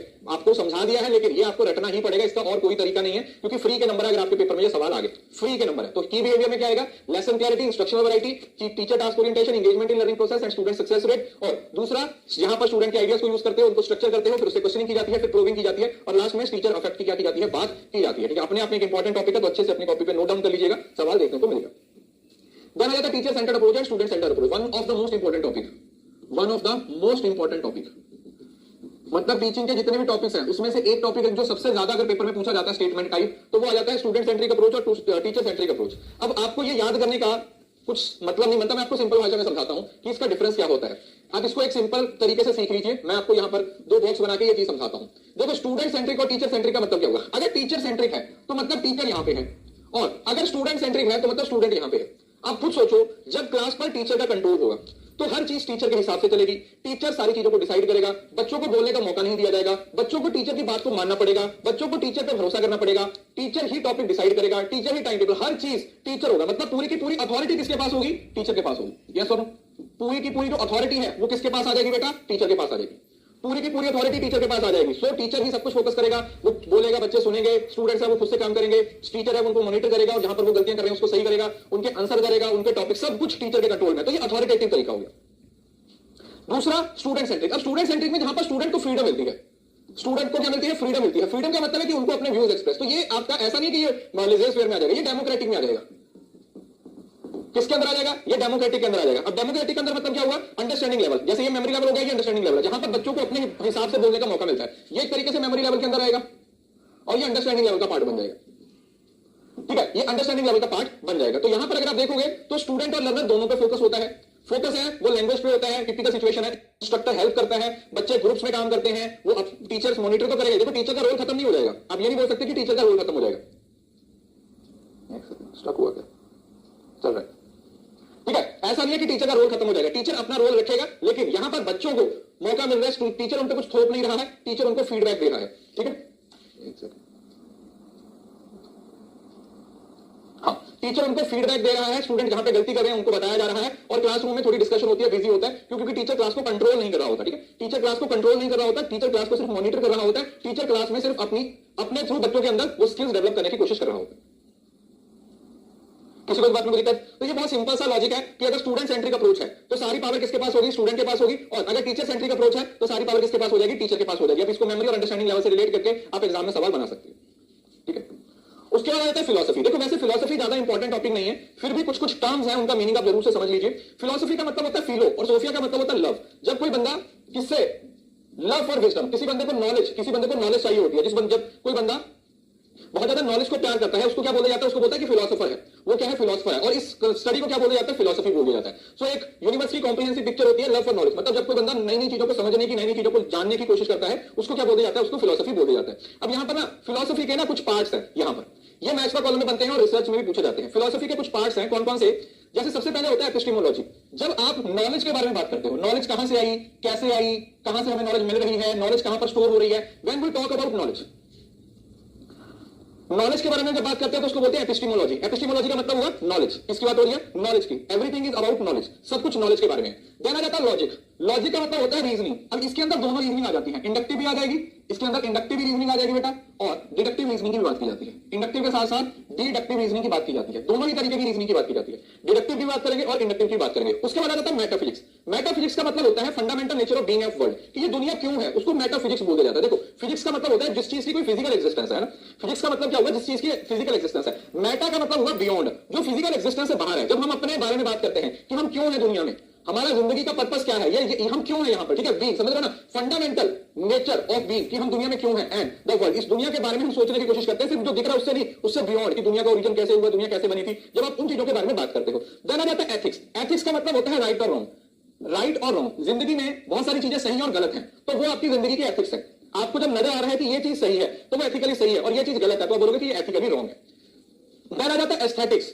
एस्थेटिक्स का मतलब होता है बेटा जब आप किसी चीज की खूबसूरती के बारे में, है ना, जब आप किसी चीज की खूबसूरती के बारे में, किसी आर्ट के बारे में, किसी टेस्ट के बारे में, और क्रिएशन मतलब aesthetic, the scene was very aesthetic. Aesthetic का मतलब खूबसूरत। जब आप किसी आर्ट की, आप किसी टैलेंट की, आप किसी खूबसूरती की बात करते हो तो उसको हम क्या बोल देते हैं, उसको एस्थेटिक बोल देते हैं। उसको क्या बोला जाता है, एस्थेटिक बोला जाता है। इसमें एक और वर्ड होता है जिसको बोलते हैं एक्सियोलॉजी। एक और वर्ड होता है जिसको एक्सियोलॉजी बोलते हैं। तो एक्सियोलॉजी का मतलब होता है वैल्यूज, ठीक है जी। एक्सियोलॉजी का मतलब क्या होता है, वैल्यूज, जो आप अपनी जिंदगी की वैल्यूज के बारे में बात करते हो कि आपकी जिंदगी की जो वैल्यूज है वो किस तरीके से काम करते हैं। और देन कई बार पॉलिटिकल फिलोसफी से सवाल बन जाता है। पॉलिटिकल फिलोसफी का को आपने समाज के साथ जोड़ देना है कि समाज के अंदर जो चीजें चल रही हैं वो कैसी हैं, समाज के अंदर जो चीजें चल रही हैं क्या वो सही है, समाज के अंदर कितना इंजस्टिस है, कितने लोगों के साथ जबरदस्ती हो रही है, और उस चीज को किस तरीके से सही किया जा सकता है, समाज के अंदर जो चीजें चल रही हैं उनको किस तरीके से सही किया जा सकता है, what we can do for that. So epistemology knowledge से रिलेटेड है, लॉजिक रीजनिंग से रिलेटेड है, मेटाफिजिक्स हमारी जिंदगी के क्यों है यहाँ पर बियॉन्ड फिजिक्स है, एथिक्स राइट और रॉन्ग से रिलेटेड है, एस्थेटिक आर्ट्स और टेस्ट से रिलेटेड है, और पॉलिटिकल फिलोसफी है जिसके अंदर लिबर्टी, जस्टिस, इन सब चीजों के बारे में बात की जाती है। उसके बाद ये हमारे पास 4 अप्रोचेस हैं। आइडियलिज्म मैं आपको मेन में बता देता हूं। आइडियलिज्म का मतलब होता है जहां पर आइडियाज को ही सब कुछ माना जाता है। वैसे एग्जाम में नहीं पूछा जाएगा, ये एजुकेशन के सब्जेक्ट में पूछा जाता है। आइडियलिज्म एक ऐसी फिलोसफी है जिसके अंदर ये फोकस किया जाता है कि जितनी भी नॉलेज आ रही है वो आइडिया से आ रही है। आइडिया कहां से आ रहा है, भगवान के पास से आ रहा है, और भगवान से आइडिया कहां पर आ रहा है, माइंड में आ रहा है। तो आइडियलिज्म वहां पर बात करता है। रियलिज्म, रियलिज्म किसने दिया था, अरिस्टोटल के द्वारा दिया गया था। अरिस्टोटल क्या बोलता है, बट अरिस्टोटल क्या बोलता है, अरिस्टोटल बोलता है फादर ऑफ रियलिज्म की जो रियलिटी है ना वही सब कुछ है, आइडिया से कुछ नहीं होता, चीजों पर रियल होना जरूरी है, चीजों का रियल होना जरूरी है। अगर चीजें रियल हैं तो उसको बोला जाएगा रियलिज्म। तो जो चीजें रियलिटी में नजर आ रही हैं हम सिर्फ उस पर भरोसा करेंगे, जो चीजें रियलिटी में नजर नहीं आ रही हैं हम उस पर भरोसा नहीं करेंगे। अगर कोई चीज रियलिटी में नजर आ रही है तो उस पर भरोसा किया जाएगा, और अगर कोई चीज रियलिटी में नजर नहीं आ रही तो उस पर भरोसा नहीं करेंगे। जाना जाता प्राग्मेटिज्म। प्राग्मेटिज्म जॉन ड्यू के द्वारा कंसेप्ट दिया गया था, जिसको बोलते हैं लर्निंग बाय डूइंग। ये क्या बोलते हैं कि हम अपनी जिंदगी में जो कुछ भी सीख रहे हैं, whatever we are learning, हम जो कुछ भी सीख रहे हैं वो किसके थ्रू सीख रहे हैं, वो प्राग्मेटिक लर्निंग बाय डूइंग के थ्रू सीख रहे हैं। हम वो चीज को लर्निंग बाय डूइंग के थ्रू सीख रहे हैं, हम अपने पर्सनल लाइफ में जो कुछ चीजें सीख रहे हैं वो एक्सपीरियंस कर रहे हैं। और एग्जिस्टेंशियलिज्म का मतलब है जब एक पर्सन की एग्जिस्टेंस के बारे में बात की जा रही है कि मैं इस दुनिया में हूं तो मेरे पास फ्रीडम है, मुझे अपनी जिंदगी जीने का अधिकार है, मुझे कोई बताएगा नहीं कि मुझे अपनी जिंदगी कैसे जीनी है, कोई मेरे पे कुछ थोप नहीं सकता, तो मेरे को फ्रीडम है। मतलब यहां पर इंडिविजुअल फ्रीडम की बात की जाती है। यहां पर किसकी बात की जाती है बेटा, इंडिविजुअल फ्रीडम की बात की जा रही है। But we are talking about individual freedom कि यहां पर जो कुछ भी होगा वो इंडिविजुअल लेवल पे होगा, एक्सपीरियंस के लेवल पे होगा, सिर्फ और सिर्फ एग्जिस्टेंस की बात होगी कि हम इंडिविजुअल चॉइस है मेरी, मैं अपनी जिंदगी को कैसे जीना चाहता हूं तो वो मेरी इंडिविजुअल चॉइस है, उस पर कोई भी आके बंदा थोप नहीं सकता। तो आइडियलिज्म में सब कुछ आइडियाज को बोला गया है, रियलिज्म में सब कुछ रियलिटी को बोला गया है, प्राग्मेटिज्म में लर्निंग बाय डूइंग को फोकस किया गया है, और एक्जिस्टेंशियलिज्म में फोकस किया गया है किस पे, आइडियाज पे, एग्जिस्टेंस के बारे में फोकस किया गया। ठीक है कि हम अपनी जिंदगी को किस तरीके से जीना चाहते हैं वो हमारी चॉइस पे है। देन आ जाता है ह्यूमनिज्म। ह्यूमनिज्म का मतलब क्या होता है, ह्यूमनिज्म का मतलब है कि इंसानों को इंसानों की तरह ट्रीट करो, ह्यूमैनिटी। ह्यूमैनिटी का मतलब क्या हुआ कि हमारी जिंदगी में इंसान है तो हम हमसे मिलकर सोसाइटी बनती है। अगर हम सोसाइटी में अच्छे तरीके से रहना चाहते हैं तो एक इंसान को दूसरे इंसान की इज्जत करना चाहिए, ब्रदरहुड होना चाहिए, आपसी सहचार होना चाहिए, भाईचारा होना चाहिए, मतलब हम सब मिलकर सोसाइटी को ऊपर उठाते हैं। तो ये क्या है, person centred learning, self actualisation, जिसमें आप एक अच्छा इंसान बनने की कोशिश करते हो। ठीक है, एक अच्छा इंसान बनने की कोशिश करते हो, वो किसके अंदर आ जाता है, ह्यूमनिज्म के अंदर आता है। रैशनलिज्म के अंदर क्या होता है, जहां पर आप हर चीज को किस पे, इंट्यूशन पे, कि आपको लगता है, मतलब इंट्यूशन जो अंदर से आवाज आती है। रैशनल मतलब लॉजिक, लॉजिक कहां से आता है, अंदर से आता है। जब आप किसी भी चीज को लॉजिकल ग्राउंड पे डिस्कस करते हो कि आपके अंदर से एक आवाज आती है कि यार ये चीज सही है ना, तो वो होता है रैशनलिज्म। और एक होता है एम्पिरिसिज्म। एम्पिरिसिज्म का मतलब होता है वो हर चीज जो आपके एक्सपीरियंस पे या फिर साइंस पे बेस्ड होती है, वो चीज जो कहां पर बेस्ड होती है, एम्पिरिज्म पे बेस्ड होती है, सॉरी एक्सपीरियंस पे बेस्ड होती है। तो ये इंट्यूशन पे भरोसा नहीं करते, मतलब ये दोनों फिलॉसफी एक दूसरे के ऑपोजिट है। जो रैशनल वाले हैं वो लॉजिक पे या इंट्यूशन पे भरोसा करते हैं, और इंपिरिसिज्म वाले ये साइंस पे भरोसा करते हैं, ये आपके एक्सपीरियंस पे भरोसा करते हैं। ये किस पे भरोसा करते हैं, एक्सपीरियंस पे। ये गट फीलिंग से रिलेटेड होता है, और ये किस पे रिलेटेड होता है कि भाई हमारे पास कोई पहले से नॉलेज नहीं है, यहां पर आप मान के चल दो। अगर मैं इन दोनों फिलॉसफी को इकट्ठा कर दूं ना तो उसको हम कंस्ट्रक्टिविज्म का नाम दे देते हैं। इसका कंस्ट्रक्टिविज्म का नाम दे देते हैं। कंस्ट्रक्टिविज्म का मतलब क्या होता है, जब आप कोई नॉलेज को कंस्ट्रक्ट कर रहे हो, you are creating your own knowledge, आप अपनी नॉलेज को खुद से क्रिएट कर रहे हो, उस क्रिएशन ऑफ नॉलेज को क्या बोला जाता है बेटा, कंस्ट्रक्टिविज्म। उस नॉलेज की क्रिएशन को क्या बोला जाता है, उस नॉलेज की क्रिएशन को कंस्ट्रक्टिविज्म बोला जाता है कि किस तरीके से आप अपनी नॉलेज को कंस्ट्रक्ट करोगे, how you will construct your knowledge.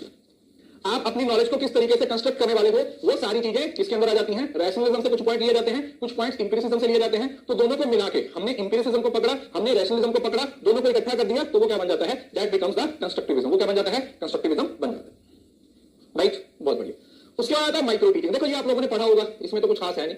DW के द्वारा कंसेप्ट दिया गया है। माइक्रो टीचिंग बेसिकली टीचर्स को पढ़ाने का एक तरीका है, ठीक है जी। किसको पढ़ाने का तरीका है? टीचर्स ट्रेनिंग का एक तरीका है। टीचर्स को आप किस तरीके से ट्रेन करोगे? टीचर्स को एक ट्रेनिंग दी जाती है जिसके तहत उनको समझाया जाता है कि किस तरीके से उन्होंने पढ़ाना है। तो छोटे छोटे सेशन होते हैं, 5 से 10 मिनट के सेशन होते हैं, जिसमें स्टूडेंट्स का नंबर भी बहुत कम होता है और बच्चों को जो टीचर होता है वो किसी एक स्किल पे फोकस करता है, ठीक है। जैसे 5 से 6 मिनट का एक सेशन हुआ तो उसमें धीरे धीरे आप क्या करते हो, आप अपने रेमेडियल एरिया, मतलब समझ रहे हो ना। जैसे सपोज करो मैं टीचर हूं, मैं नया टीचिंग में आया हूं, मेरा सब कुछ सही चल रहा है, लेकिन मेरे को ना बोर्ड सही तरीके से इस्तेमाल नहीं करना रहा। तो अब मेरे को बोर्ड को इस्तेमाल करना है कैसे है, उस चीज के लिए माइक्रो टीचिंग करवाई जाएगी, मतलब मेरे को टीचिंग सिखाई जाएगी। तो ये टीचिंग का मेथड नहीं है, ये टीचर ट्रेनिंग प्रोग्राम होता है, समझ लो ना। It is a strategy for teachers training. ये एक तरीका है जिसके थ्रू टीचर्स को ट्रेन किया जाता है, ठीक है। इट इज अ वे, एक ऐसा तरीका है जिसके थ्रू टीचर्स को ट्रेन किया जाता है। नॉर्मली जो बीएड करते हैं तो आपकी टीपी लगती है ना, नहीं, जिसको बोलते हैं टीचिंग प्रैक्टिस। टीचिंग प्रैक्टिस बोलते हैं ना, तो ये टीचिंग प्रैक्टिस ही है जहां पर एक टाइम पर एक स्किल पे फोकस किया जाता है जब तक आप उसमें एक्सपर्ट नहीं हो जाते। टोटल जो ड्यूरेशन होती है सेशन की वो 36 मिनट की होती है, ठीक है। मतलब जैसे पहले आप प्लान करोगे, फिर टीच करोगे, फिर फीडबैक दिया जाएगा, फिर आप रीप्लान करोगे, रीटीच करोगे और फिर से आपको रीफीडबैक दिया जाता है। तो ये एक सर्कुलर फॉर्म में चलती है। आप तब तक इस फ्लो में, इस लूप में रहते हो जब तक आप उस चीज में क्या नहीं हो जाते बेटा, एक्सपर्ट नहीं हो जाते। जब तक आप उस चीज में क्या नहीं हो जाते, एक्सपर्ट नहीं हो जाते, तब तक आप उस चीज को क्या करते रहते हो, कंटिन्यू करते रहते हो। ये देखो, मतलब समझ रहे हो ना, 30 से टोटल वैसे 36 मिनट का होता है सेशन, ये वाला टोटल 36 का होता है, जिसको ये अलग अलग पार्ट्स में डिवाइड किया हुआ होता है। उसके बाद नेक्स्ट आता है मैक्रो टीचिंग। अब ये क्लासरूम टीचिंग है। माइक्रो टीचिंग क्या है? It is a classroom teaching. अब जो हम कर रहे हैं, समझ रहे हैं, वहां पर हम सीख रहे थे, अब यहां पर आपको क्लास में भेजा गया है जहां पर पूरा आपको 40 मिनट का लेक्चर देना है, जहां पर आपको क्या करना है बेटा, 40 मिनट का लेक्चर देना है, जहां पर आप लोगों को अब एक्चुअली में जाके बच्चों को पढ़ाना है। 40 मिनट का लेक्चर देना है आपको, बच्चों को पढ़ाना है, बच्चों को आपको सिखाना है, अपना सिलेबस कवर करना है, बच्चों का रिजल्ट, वो सारी चीजें, मतलब जो नॉर्मल क्लासरूम है। Now this is your normal classroom activities. अब ये क्या है? This is your normal classroom activities. जो क्लासरूम की नॉर्मल एक्टिविटीज होती हैं वो यहां पर किया जाता है। नॉर्मल क्लासरूम की एक्टिविटीज है वो मैक्रो टीचिंग के अंदर हो जाता है। तो यहां पर क्लासरूम की डिस्कशन होती है और वहां पर क्या था, वहां पर सिर्फ आपको टीचिंग करनी कैसे है वो सिखाया जाता है। उसके बाद टीम टीचिंग। अब टीम टीचिंग वैसे कुछ खास नहीं है। टीम टीचिंग का मतलब क्या होता है, जब एक सब्जेक्ट को एक से ज्यादा टीचर पढ़ा रहे होते हैं, क्या कर रहे होते हैं, एक चीज को एक से ज्यादा टीचर पढ़ा रहे होते हैं, एक चीज को एक से ज्यादा टीचर पढ़ा रहे होते हैं, तो उसको क्या बोलते हैं, टीम टीचिंग। इसके कई सारी टाइप्स होती हैं, वैसे टाइप्स मुझे नहीं लगता कि एग्जाम में पूछा जाएगा। तो उसमें क्या होता है, जैसे आपका अलग अलग वो बन जाते थे ना, क्या बोलते हैं उसको, section A section B section. तो एक टीचर ए सेक्शन को पढ़ा रहा है, एक बी को पढ़ा रहा है, this is example of team teaching. उसके साथ साथ एक टीचर प्रैक्टिकल पढ़ा रहा है, एक थ्योरेटिकल पढ़ा रहा है, that is also form of team teaching. कई बार ऐसा होता है कि आधी क्लास का प्रैक्टिकल का लेक्चर लगा हुआ है और आधी क्लास का थ्योरी का लेक्चर चल रहा है, फिर आधी क्लास का प्रैक्टिकल का आएगा, आधी क्लास का थ्योरी का आएगा। सो this is also one of the type of team teaching. ये भी किसका पार्ट है बेटा, ये भी आपका टीम टीचिंग का ही पार्ट है। ये काफी सारे तरीके हैं जिसके तहत आप लोगों को टीम टीचिंग के थ्रू क्या किया जाता है, लर्निंग करवाई जाती है, ताकि बच्चों को बढ़िया तरीके से सिखाया जा सके, बच्चों को बढ़िया तरीके से समझाया जा सके। उसके बाद हमारे पास जो नेक्स्ट टॉपिक आता है, ये है आपका कोऑपरेटिव लर्निंग और कोलैबोरेटिव लर्निंग। नेक्स्ट टॉपिक है वो क्या है, कोऑपरेटिव लर्निंग और कोलैबोरेटिव लर्निंग। अब इसका तरीका मैंने आपको बताया था। कोऑपरेट करना मतलब, देखो ऑपरेट किया जाता है, किस पे ऑपरेट कर रहे हो आप, खुद पे कोई चीज को ऑपरेट कर रहे हो, इंडिविजुअल ऑपरेट खुद पे किया जाता है। और कोऑपरेट कोलैब किसके साथ किया जाता है, हमेशा ग्रुप के साथ किया जाता है। इसमें एक सिंपल एग्जांपल दूंगा, पूरे का पूरा टॉपिक क्लियर हो जाएगा, पूरे का पूरा टॉपिक ही क्या हो जाएगा, क्लियर हो जाएगा। कोऑपरेटिव लर्निंग का मतलब होता है जैसे आप चेस खेलने के लिए टीम के साथ जाते हो, मतलब आपकी टीम चेस खेलने के लिए गई है। और कोलैबोरेटिव का मतलब जब आपकी टीम क्रिकेट खेलने के लिए जाती है, मतलब आप ऐसा समझो दोनों में टीम को जिताना है, दोनों में टीम को जिताना है। लेकिन फर्क क्या है, जब आप कोऑपरेटिव की बात करते हो तो यहां पर आपको पहले इंडिविजुअल परफॉर्मेंस पे काम करना होता है। इंडिविजुअल परफॉर्मेंस आपकी ग्रुप परफॉर्मेंस को लीड करेगी। जैसे आप अपनी चेस की टीम के साथ गए है ना, आप चेस तो 5 लोग गए हैं, तो हर किसी को अपना अपना मैच जीतना पड़ेगा। तो 3 लोग जीतेंगे तो टीम आगे जाएगी, समझ रहे हो ना। तो हर किसी को इंडिविजुअल लेवल पे क्या करना पड़ेगा, पहले काम करना पड़ेगा। अगर हर कोई इंडिविजुअल लेवल पे काम करेगा तो ही वो क्या कर पाएगा, तभी वो अपना आगे बढ़ पाएगा। लेकिन कोलैबोरेटिव में ऐसा नहीं होता, सीधा फोकस ग्रुप पे ही होता है। जैसे क्रिकेट है, अब देखा जाए क्रिकेट में कोई प्लेयर बोले कि मेरे को सेंचुरी पे फोकस करना, नहीं भैया, सेंचुरी बाद में आएगी, वो अलग बात है कि इंडिया वाले सेंचुरी पहले रखते हैं, लेकिन आपको पहले टीम को जिताना पड़ता है। आपको क्या करना पड़ता है, पहले टीम को जिताना पड़ता है। तो इस सिंपल एग्जांपल को याद रखोगे तो आपको याद रहेगा। देखो पहले बोला है ना कि आपको इंडिविजुअल गोल्स पे पहले फोकस करना है और ग्रुप गोल्स दूसरे नंबर पे आएंगे। यहां पर आपको किस पे फोकस करना है, फोकस ऑन ग्रुप गोल्स, कि आपके जो ग्रुप गोल्स है उस पे आपका मेन फोकस होना चाहिए। इंडिविजुअल कंस्ट्रक्ट लर्निंग, वो खुद से सीख रहा है, मतलब अपनी गेम को खुद जीत रहा है। यहां पर सब लोग मिलकर चल रहे हैं, ठीक है। कीपर का अपना रोल है, बैट्समैन का अपना रोल है, बॉलर का अपना रोल है, फील्डर का अपना रोल है, ये सारी चीजें प्रोडक्ट कंसेप्ट ऑफ इंडिविजुअल, हर किसी का इंडिविजुअल। जैसे समझ लेना, अगर आपकी टीम 3-2 से जीती है तो ये 3 लोगों ने अपने अपने लेवल पे क्या किया है, जीता है, अपने अपने लेवल पे क्या किया है, जीता है। और यहां पर कोई कंस्ट्रक्टर, अब जैसे देखा जाए तो अगर क्रिकेट की टीम जीती है तो यही बोला जाता है ना कि पूरी टीम जीती है, एक बंदा नहीं जीता है। उसके बाद process is clean and defined, हर किसी को इंडिविजुअल लेवल पे पता है तो वो बढ़िया तरीके से काम कर रहा है। यहां पर प्रोसेस है वो थोड़ा सा मिक्सचर होता है, जैसे क्रिकेट की बात की जाती है। उसके बाद यहां पर रोल्स है, वो सब कुछ आपका पहले से डिसाइडेड होता है। मेरे को पता है कि मैं चेस खेल रहा हूं तो मुझे अपनी गेम जीतनी है, मुझे अपनी गेम जीतनी है, ये मेरा काम है। दूसरा, यहां पर नेगोशिएशन होता है, कई बार होता है ना, जैसे गेम के अकॉर्डिंग होता है। जैसे आपको नहीं पता तो मैं आपको बताता हूं। नॉर्मली पता क्या होता है, कई बार जब जो टेस्ट मैच होता है ना, अगर आप लोगों को पता है, टेस्ट मैच होता है वो 5 डेज का होता है।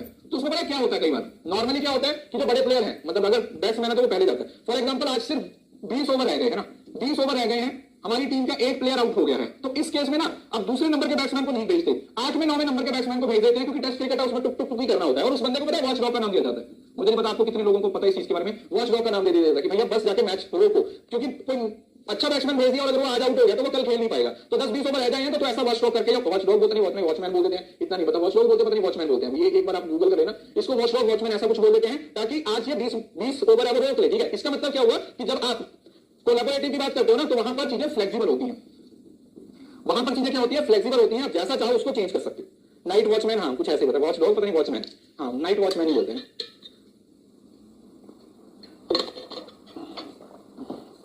की तरह, ठीक है, तो ये चेंज हो सकता है, क्लियर है। तो यहां से कई बार सवाल पूछा गया है, तो कोऑपरेटिव लर्निंग और कोलैबोरेटिव लर्निंग दोनों ही अपने आप में काफी इंपॉर्टेंट है, इसको जरूर से आप लोगों ने याद रखना है।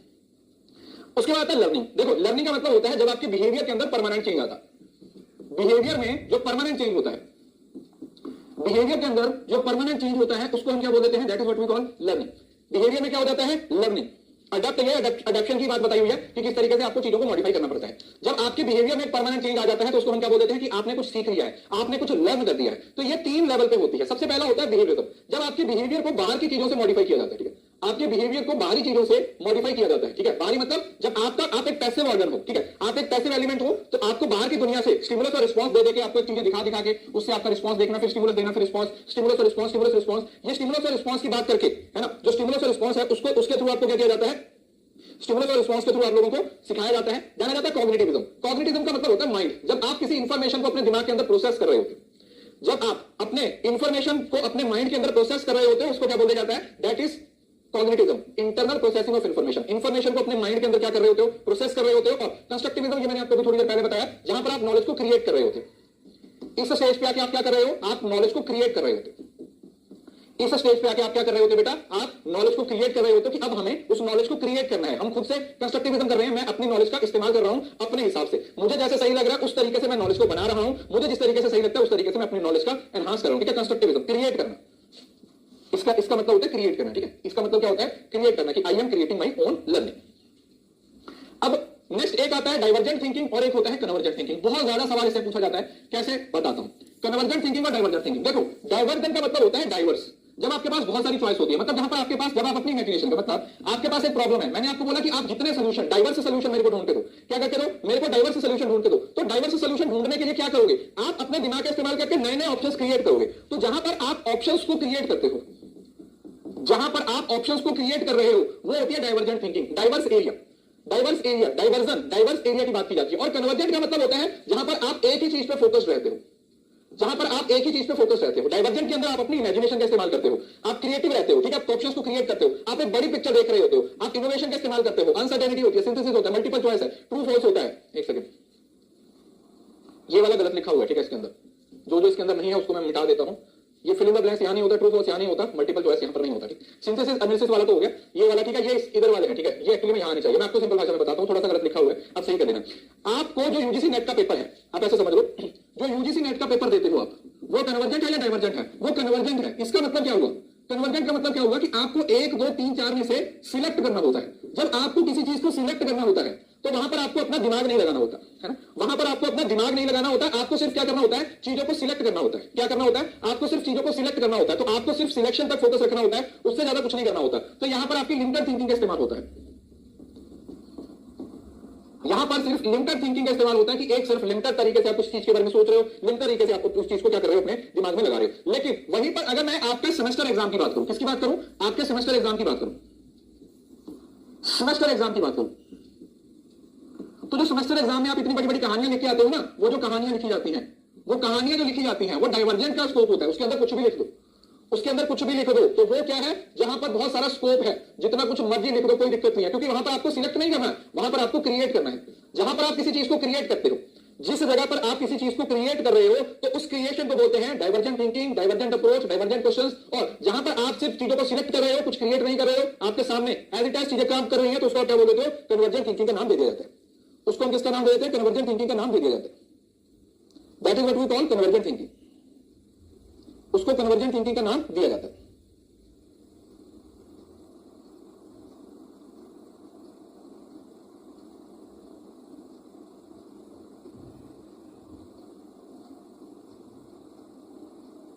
क्लियर है जी?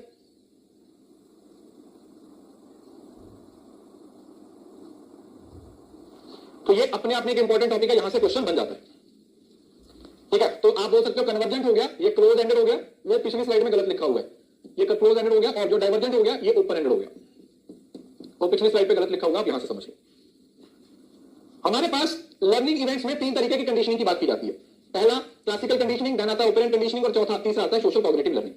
क्लासिकल कंडीशनिंग पावलो के डॉग वाली एग्जांपल है, जहां पर 2 स्टिमुलस को आपस में लिंक किया जाता है ना, 2 स्टिमुलस को आपस में लिंक किया जाता है। जो आप लोगों ने पढ़ा था क्या, कि आप खाने और घंटी को क्या कर रहे हो, आपस में स्टिमुलेट कर रहे हो, जिससे आप अलग अलग तरीके का रिस्पॉन्स निकालते हो। ठीक है, 2 स्टिमुलस होते हैं, उन स्टिमुलस को यूज करके किसी बंदे के या किसी भी एलिमेंट का बिहेवियर मॉडिफाई किया जाता है। ठीक है, जैसे आप क्या करते हो, पहले आप क्या करते हो, पहले आप उसको खाना दिखाते हो तो उसके मुंह से सलाइवा आता है, फिर घंटी बजाते हो तो उसके मुंह में सलाइवा नहीं आता, फिर उसको खाना दिखाते हो उसके मुंह में, घंटी बजाते हो और खाना दिखाते हो तो उसके मुंह में सलाइवा आ जाता है। देन चौथे नंबर पे सिर्फ घंटी बजाते हो तो उसके मुंह में सलाइवा आ जाता है, क्योंकि अब उसको लगता है कि अब आप खाना लेके आओगे। तो आप क्या कर रहे हो, आप 2 चीजों को, 2 स्टिमुलस को इस तरीके से लिंक कर रहे हो कि उससे आप सामने वाले का रिस्पॉन्स चेंज कर दे रहे हो। सामने वाले का रिस्पॉन्स है उसको क्या कर दे रहे हो, चेंज कर दे रहे हो। तो खाने और घंटी वाली एग्जांपल आपने इसमें क्या करनी है बेटा, याद रखनी है कि इसमें खाना दिया जाता है और खाने के साथ साथ घंटी बजाई जाती है। खाना और घंटी यहां पर 2 चीजें चलती है। देन आता है ऑपरेंट कंडीशन। देन क्या आता है हमारे पास, ऑपरेंट कंडीशनिंग। ऑपरेंट कंडीशनिंग का मतलब होता है जहां पर किसी के बिहेवियर को रीइंफोर्समेंट के थ्रू चेंज किया जाता है, मतलब पॉजिटिव और नेगेटिव, या तो अप्रेज किया जाता है, किसी के बारे में पॉजिटिवली उसको अप्रिशिएट किया जाता है, या फिर उसको क्या बोलते हैं, पुनिशमेंट दी जाती है। रिवॉर्ड एंड पुनिशमेंट के थ्रू उसके बिहेवियर को चेंज करने की कोशिश की जाती है। अगर उसने कुछ अच्छा किया तो उसको रिवॉर्ड देके उस अच्छे को और बढ़ाना, अगर किसी ने कुछ अच्छा किया तो उसको रिवॉर्ड देके उस चीज को और अच्छा बढ़ाना, और अगर उसने कुछ गलत किया तो उसको पुनिश करके उस बिहेवियर को कम करना। तो बिहेवियर को बढ़ाना और बिहेवियर को कम करना, बिहेवियर को बढ़ाना और बिहेवियर को कम करना, ये दोनों ही ऑपरेंट कंडीशनिंग का हिस्सा है। और जाना जाता है सोशल कॉग्निटिव, ये अल्बर्ट बेंडूरा के द्वारा दी गई है, जिसमें आप इमिटेशन के थ्रू सीखते हो। इमिटेशन का मतलब मॉडलिंग के थ्रू सीखते हो। किसके थ्रू सीखते हो, बाय ऑब्जर्विंग द मॉडल। आप दूसरों को देख के सीखते हो, जैसे अपने पेरेंट्स हुए, अपने बहन भाई हुए, या अपने दोस्त हैं, अपने टीचर्स हैं, वो क्या कर रहे हैं, आप बेसिकली उनको कॉपी करने की कोशिश कर रहे हो। आप बेसिकली क्या करते हो, उनको कॉपी करने की कोशिश कर रहे हो, उनको कॉपी करके आप क्या कर रहे हो, सीखने की कोशिश कर रहे हो कि अच्छा भाई ये इस तरीके से कर रहे हैं। जैसे बच्चे मम्मी पापा से सीखते हैं, पापा को गाड़ी चलाते हुए देखते हैं तो गाड़ी चलाने की कोशिश करते हैं, या फिर लड़कियां मम्मी की तरह साड़ी पहनने की कोशिश करती हैं, या फिर मेकअप लगाने की कोशिश करती हैं। तो ये सब किसका एग्जांपल है, this is the example of social cognitive learning. ये किसके अंदर आता है बेटा, this comes under social cognitive learning. की लर्निंग है वो सोशली किस तरीके से कंस्ट्रक्ट होती है, या आप विशेरियस लर्निंग भी बोल देते हो कि आप देख के सीख रहे हो, you are copy, you are imitating, copy करके इमिटेट करके आप क्या कर रहे हो, किसी से सीख रहे हो। ठीक है जी, ऑब्जर्वेशनल कंडीशनिंग बोल सकते हो। ठीक है, इसको सोशल कॉग्निशन के साथ ऑब्जर्वेशनल कंडीशनिंग भी बोल दिया जाता है।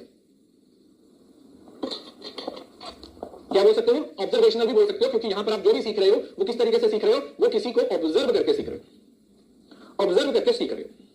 ठीक है, जाना जाता है को लर्निंग स्टाइल मॉडल। अब ये वही 4 चीजें हैं जो आप लोगों ने पढ़ी हैं, कन्वर्जर, डाइवर्जर, असाइमिलेटर और अकोमोडेटर, CDAA। ये आप लोगों ने कॉप का जो एक्सपीरियंस होता है, जिसके अंदर उसने 4 लर्निंग स्टाइल्स के बारे में बात की है, तो इसके अंदर कन्वर्जर आ जाएगा, डाइवर्जर आ जाएगा, असाइमिलेटर आ जाएगा और अकोमोडेटर आ जाएगा। और ये चारों चीजें आप लोगों ने पढ़ी हुई हैं। ठीक है, ऐसा नहीं है कि आप पहली बार पढ़ रहे हो। जैसे कन्वर्जर है, अब कन्वर्जर कौन से होते हैं, they are good at finding practical use of ideas, मतलब वो सिंपल जो आइडियाज होता है उनकी प्रैक्टिकल सॉल्यूशन ढूंढने की कोशिश करते हैं। कन्वर्जन है, ऑप्शंस पे ज्यादा ऑप्शंस में नहीं जाते हैं, एक बेस्ट सॉल्यूशन ढूंढने पे फोकस करते हैं, जो उसका एक स्टैंडर्ड सॉल्यूशन होता है ना, किसी चीज का जो स्टैंडर्ड सॉल्यूशन है, उस स्टैंडर्ड सॉल्यूशन को यूज करके वो क्या करते हैं, वो अपनी नॉलेज को एनहांस करते हैं, वो अपनी नॉलेज को बढ़ाने की कोशिश करते हैं। So this is related to the standard solution, किसी चीज के स्टैंडर्ड सॉल्यूशन के बारे में बात की जाती है। और जो डाइवर्जर होते हैं, ये वो लोग होते हैं जो बहुत ज्यादा सोचते हैं, इमेजिनेशन के थ्रू चलाते हैं, लाइक ऑब्जर्वेशन, ब्रेनस्टॉर्मिंग और gathering information. They are imaginative and sensitive. तो वो इमेजिनेशन वही आ गया, अभी ये वाले सिर्फ सिलेक्ट कर रहे हैं। ठीक है, ये क्या कर रहे हैं, they are just selecting.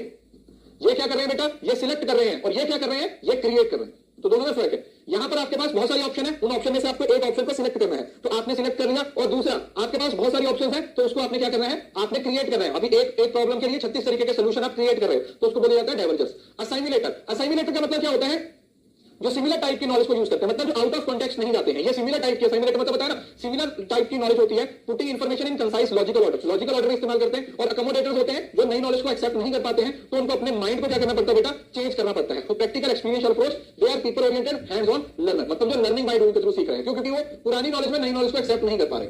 Learning by doing, जो पुरानी नॉलेज को नई नॉलेज के अंदर फिट नहीं कर पा रहे हैं, तो उनको क्या करना पड़ रहा है, चीजों को अलग अलग तरीके से मॉडिफाई करना पड़ रहा है। ठीक है जी, तो कन्वर्जर है जो सिलेक्ट कर रहे हैं, डाइवर्जर हैं जो क्रिएट कर रहे हैं, असाइमिलेटर हैं जो लॉजिकल ऑर्डर में चीजों को चला रहे हैं, और अकोमोडेटर हैं जो पीपल ओरिएंटेड हैं, हैंड्स ऑन लर्नर हैं जो कि प्रैक्टिकल और एक्सपीरियंशियल अप्रोच का इस्तेमाल कर रहे हैं, क्योंकि उनका माइंड किसी नॉलेज को एज इट इज एक्सेप्ट करने के लिए तैयार नहीं है, क्योंकि उनका माइंड किसी नॉलेज को एज इट इज, जो जिस तरीके से है उस तरीके से एक्सेप्ट करने के लिए तैयार नहीं है, क्योंकि उनका दिमाग किसी नॉलेज को एज इट इज, जो नॉलेज जिस तरीके से है उसको इस्तेमाल करने में सक्षम नहीं, वो उसको एक्सेप्ट नहीं कर पा रहा।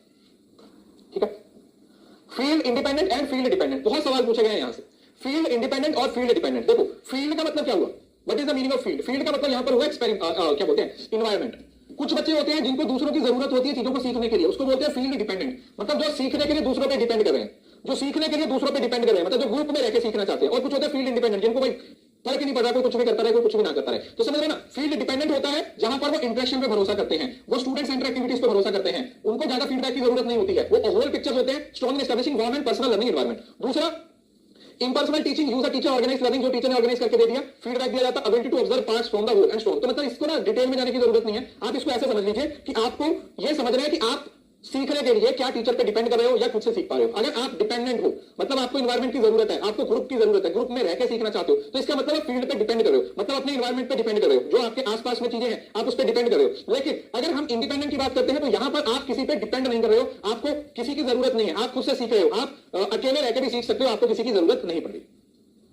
ये चीज बहुत बेसिक है, मतलब इसको पढ़ो या ना पढ़ो, लेकिन एक चीज याद रखिए, फील्ड का मतलब यहां पर क्या हुआ, इन्वायरमेंट। जिस तरीके के इन्वायरमेंट में आप रह रहे हो, जिस तरीके के इन्वायरमेंट का आप हिस्सा हो, क्या उस इन्वायरमेंट के अंदर आप अकेले सीख पा रहे हो? अगर अकेले सीख पा रहे हो तो उसको बोला जाएगा इंडिपेंडेंट, और अगर आप दूसरों पे डिपेंड हो रहे हो तो उसको बोला जाएगा फील्ड डिपेंडेंट। ठीक है, अगर आप अकेले सीख पा रहे हो तो आप इंडिपेंडेंट हो, और अगर आपको दूसरों की जरूरत पड़ रही है तो उसको आप डिपेंडेंट बोल दोगे, that will be known age dependent. एक होता है रिफ्लेक्टिविटी और एक होता है इंपल्सिविटी। क्लासरूम के अंदर जब हम रिस्पॉन्स देते हैं तो दो तरीके का रिस्पॉन्स हो सकता है, एक होता है रिफ्लेक्टिव रिस्पॉन्स और एक होता है इंपल्स।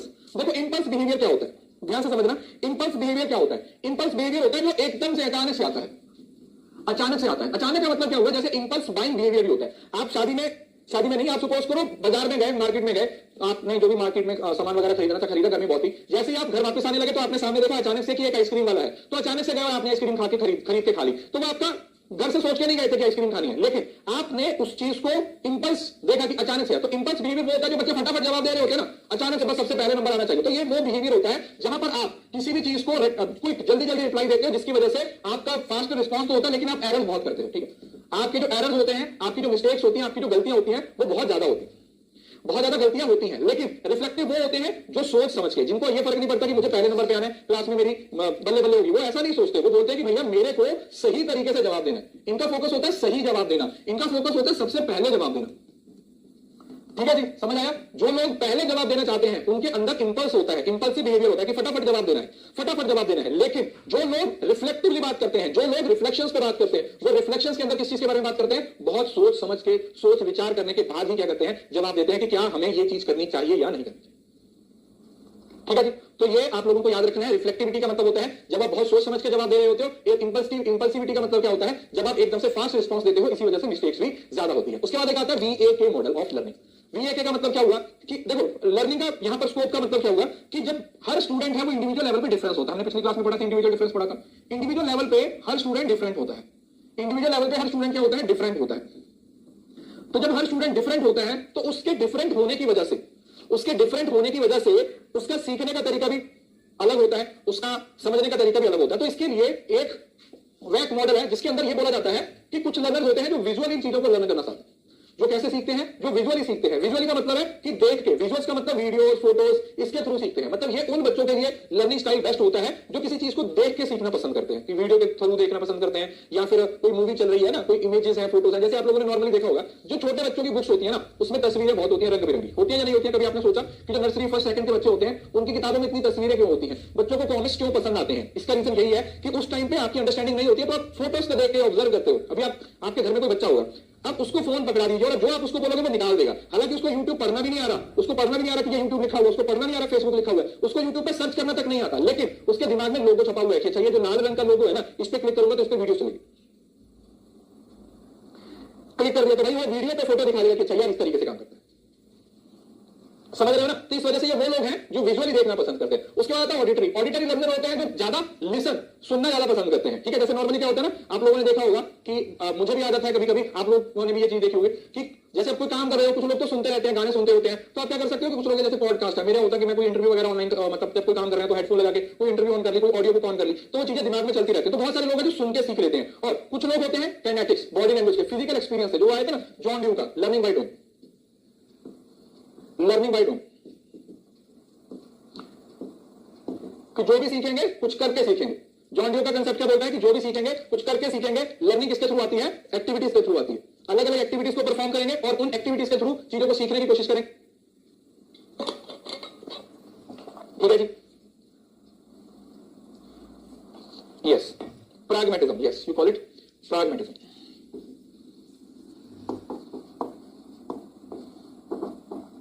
pragmatism मतलब लर्निंग बाय कि आप कुछ करके सीख रहे, राइट। उसके बाद आता है सीबीटी, कंप्यूटर बेस्ड टेस्टिंग। ठीक है, वैसे अभी तो मुझे नहीं उम्मीद थी इससे आपको सवाल पूछा जाएगा, क्योंकि ये टॉपिक आपके सिलेबस में इस वजह से इंट्रोड्यूस किया गया था कि आपका पेपर ऑनलाइन है। अभी तो पेपर ही ऑफलाइन हो गया, तो सीबीटी से मुझे नहीं लगता कि आपको कोई सवाल पूछा जाएगा, लेकिन स्टिल हम पढ़ लेते हैं। सीबीटी का मतलब क्या होगा? सीबीटी का मतलब कि जहां पर आप कंप्यूटर के थ्रू टेस्ट देते हो। आप में से भी किसी ने कोई ना कोई ऑनलाइन पेपर दिया होगा, कोई बैंक का दिया होगा, कोई रेलवे का दिया होगा, या हो सकता है आपने पिछली बार नेट का पेपर दिया हो। तो उससे फायदा क्या है? उसके अपने अपने फायदे हैं। मोर frequent testing opportunities, increasing candidate reach and streamline logistics. तो ये तो कुछ इतना है नहीं इसके अंदर। हाँ, इसके दो तरीके के टाइप्स होते हैं। जब आप ऑनलाइन टेस्ट लेते हो ना, ऑनलाइन टेस्ट दिए जाते हैं, तो दो तरीके के टेस्ट हैं वो नॉर्मली कंडक्ट किए जाते हैं। एक होता है लीनियर और दूसरा होता है अडैप्टिव टेस्ट।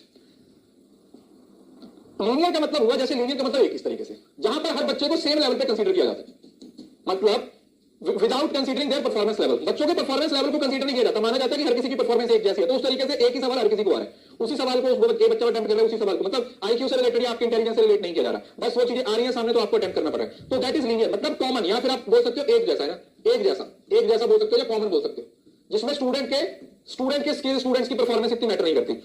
नेट का एग्जाम हो गया, जाना जाता है अडैप्टिव टेस्ट। अडैप्टिव टेस्ट में अलग अलग होता है, जैसे कि बच्चे का आईक्यू ज्यादा स्ट्रॉन्ग है तो उसको परफॉर्मेंस, उसको उस तरीके का टेस्ट दिया जाएगा। अगर कोई बिल्कुल बिगिनर है तो उसको बिगिनर टाइप के क्वेश्चन दिए जाएंगे। अगर कोई थोड़ा मॉडरेट लेवल पे चला गया तो उसको मॉडरेट लेवल के सवाल पूछे जाएंगे। और कोई तीसरे नंबर पे आ जाता है, जैसे वो होता है, तो समझ रहे हो ना, जैसे चौथी, पांचवी, छठवीं है। अब चौथी के क्लास के बच्चों को जो टेस्ट होगा वो चौथी के नॉलेज के हिसाब से होगा। कोई बच्चा पांचवीं में आया तो उसको पांचवीं की नॉलेज के हिसाब से टेस्ट होगा। और कोई बच्चा छठी क्लास में या सिक्स क्लास में, सेवंथ क्लास में, तो समझ रहे ना, this is according to individual.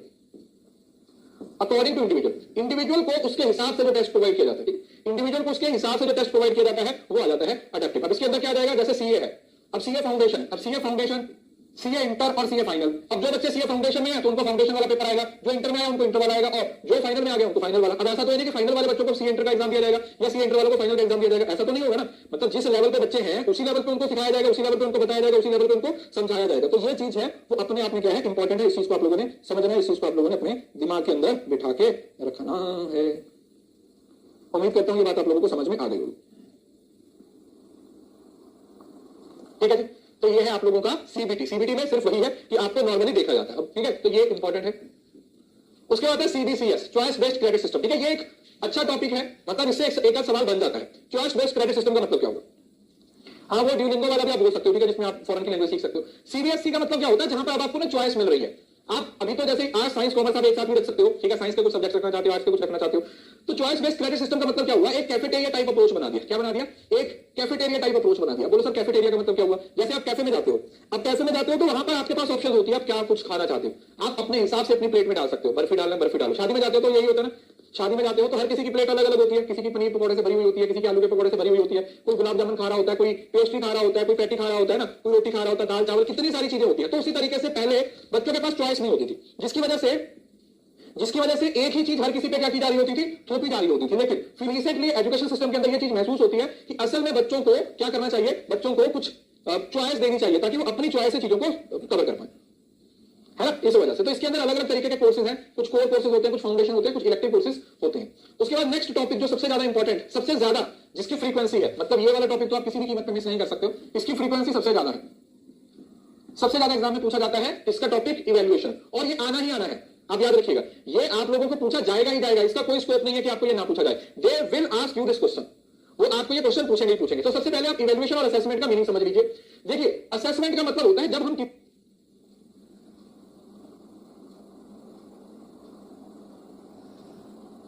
Okay, I hope चल गया होगा, हाँ, बीच में स्टक हुआ था, दोबारा बता देता हूं। असेसमेंट और इवैल्यूएशन का क्या डिफरेंस है? What is the difference between evaluation and assessment? बीच में स्टक हुआ था लेकिन अभी चल रहा है। असेसमेंट का मतलब होता है जब हम किसी की परफॉर्मेंस को इंप्रूव करने की कोशिश करते हैं, ठीक है, when we try to improve the performance. जैसे आप अपने घर में कोई पौधा लगाते हो, ठीक है, आपने कोई पौधा लगाया, आपने कोई पेड़ लगाया, तो अब आप उस पेड़ की परफॉर्मेंस को इंप्रूव करना चाहते हो, मतलब आप उसको प्रॉपर उसमें पानी डालते हो, उसको धूप है उसमें रखा जाता है, उसको कभी कभी, ठीक है, उसके अंदर खाद डाली जाती है। तो ये जो सब एक्टिविटीज आप कर रहे हो, ये जो आप सारी एक्टिविटीज, ये जो सारी एक्टिविटीज आप कर रहे हो, ये किसका हिस्सा बनती है? ये बनती है असेसमेंट का। और इवैल्यूएशन का मतलब क्या होता है? What is the meaning of evaluation? Evaluation का मतलब होता है जब आप उस जजमेंट को फिर आप देखते हो 4 महीने के बाद, 6 महीने के बाद, कि लास्ट में कि क्या एक्चुअली में अब उस पेड़ को जो आपने लगाया था क्या वो अब अच्छा हुआ है, उसकी हाइट बढ़ी है, उसमें और फूल पत्ते आए हैं, उसके पेड़ पौधे फल वगैरह लगे हुए हैं। तो जजमेंट जब दी जाती है, जो जजमेंट दी जाती है वो उसके अंदर दी जाती है। अरे यार आप एक बार बंद करके चला लो, मेरे एंड से बेटा सही चल रहा है, मेरे एंड से तो आई थिंक सही चल रहा है, मेरे एंड से कोई दिक्कत नहीं है, बीच में स्टक हुआ था लेकिन अब सही चल रहा है। तो जजमेंट यहां पर दी जाती है, यहां पर जज किया जाता है और यहां पर उसको इंप्रूव करने की कोशिश की जाती है। ठीक है, इंप्रूव करने का मतलब क्या हुआ कि हम उसको सही करने की कोशिश कर रहे हैं, और जजमेंट का मतलब होता है जब आप उसके प्रति अपनी जजमेंट पास करते हो। ठीक है, हमारे पास 4 तरीके की मेन इवैल्यूएशन होती है। ठीक है, हमारे पास 4 तरीके की इवैल्यूएशन होती है, प्लेसमेंट, फॉर्मेटिव, डायग्नोस्टिक और समेटिव इवैल्यूएशन। हमारे पास 4 तरीके की इवैल्यूएशन होती है।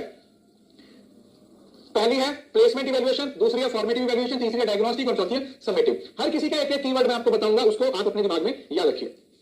प्लेसमेंट का मतलब होता है जब आप किसी का एंट्री बिहेवियर जानना चाहते हो। एंट्री बिहेवियर का मतलब क्या हुआ? प्लेसमेंट मतलब right person at the right place, किसी बंदे को सही जगह पर प्लेस करना। जैसे एंट्रेंस एग्जाम होते हैं, जितने भी एंट्रेंस एग्जाम होते हैं वो इस पे बेस्ड होते हैं। अब नीट जेई का हुआ या जितने भी एंट्रेंस एग्जाम होते हैं, एंट्रेंस एग्जाम क्यों लिए जाते हैं? Why entrance exam? Entrance exam इस वजह से लिए जाते हैं ताकि हम ये चेक कर सकें, हम इस चीज को अंडरस्टैंड कर सकें कि जिस बंदे को आप किसी क्लास में एडमिशन दे रहे हो क्या उस लायक है, क्या उसके अंदर वो स्किल्स, क्या उसके अंदर वो क्वालिटीज, क्या उसके अंदर वो नॉलेज है।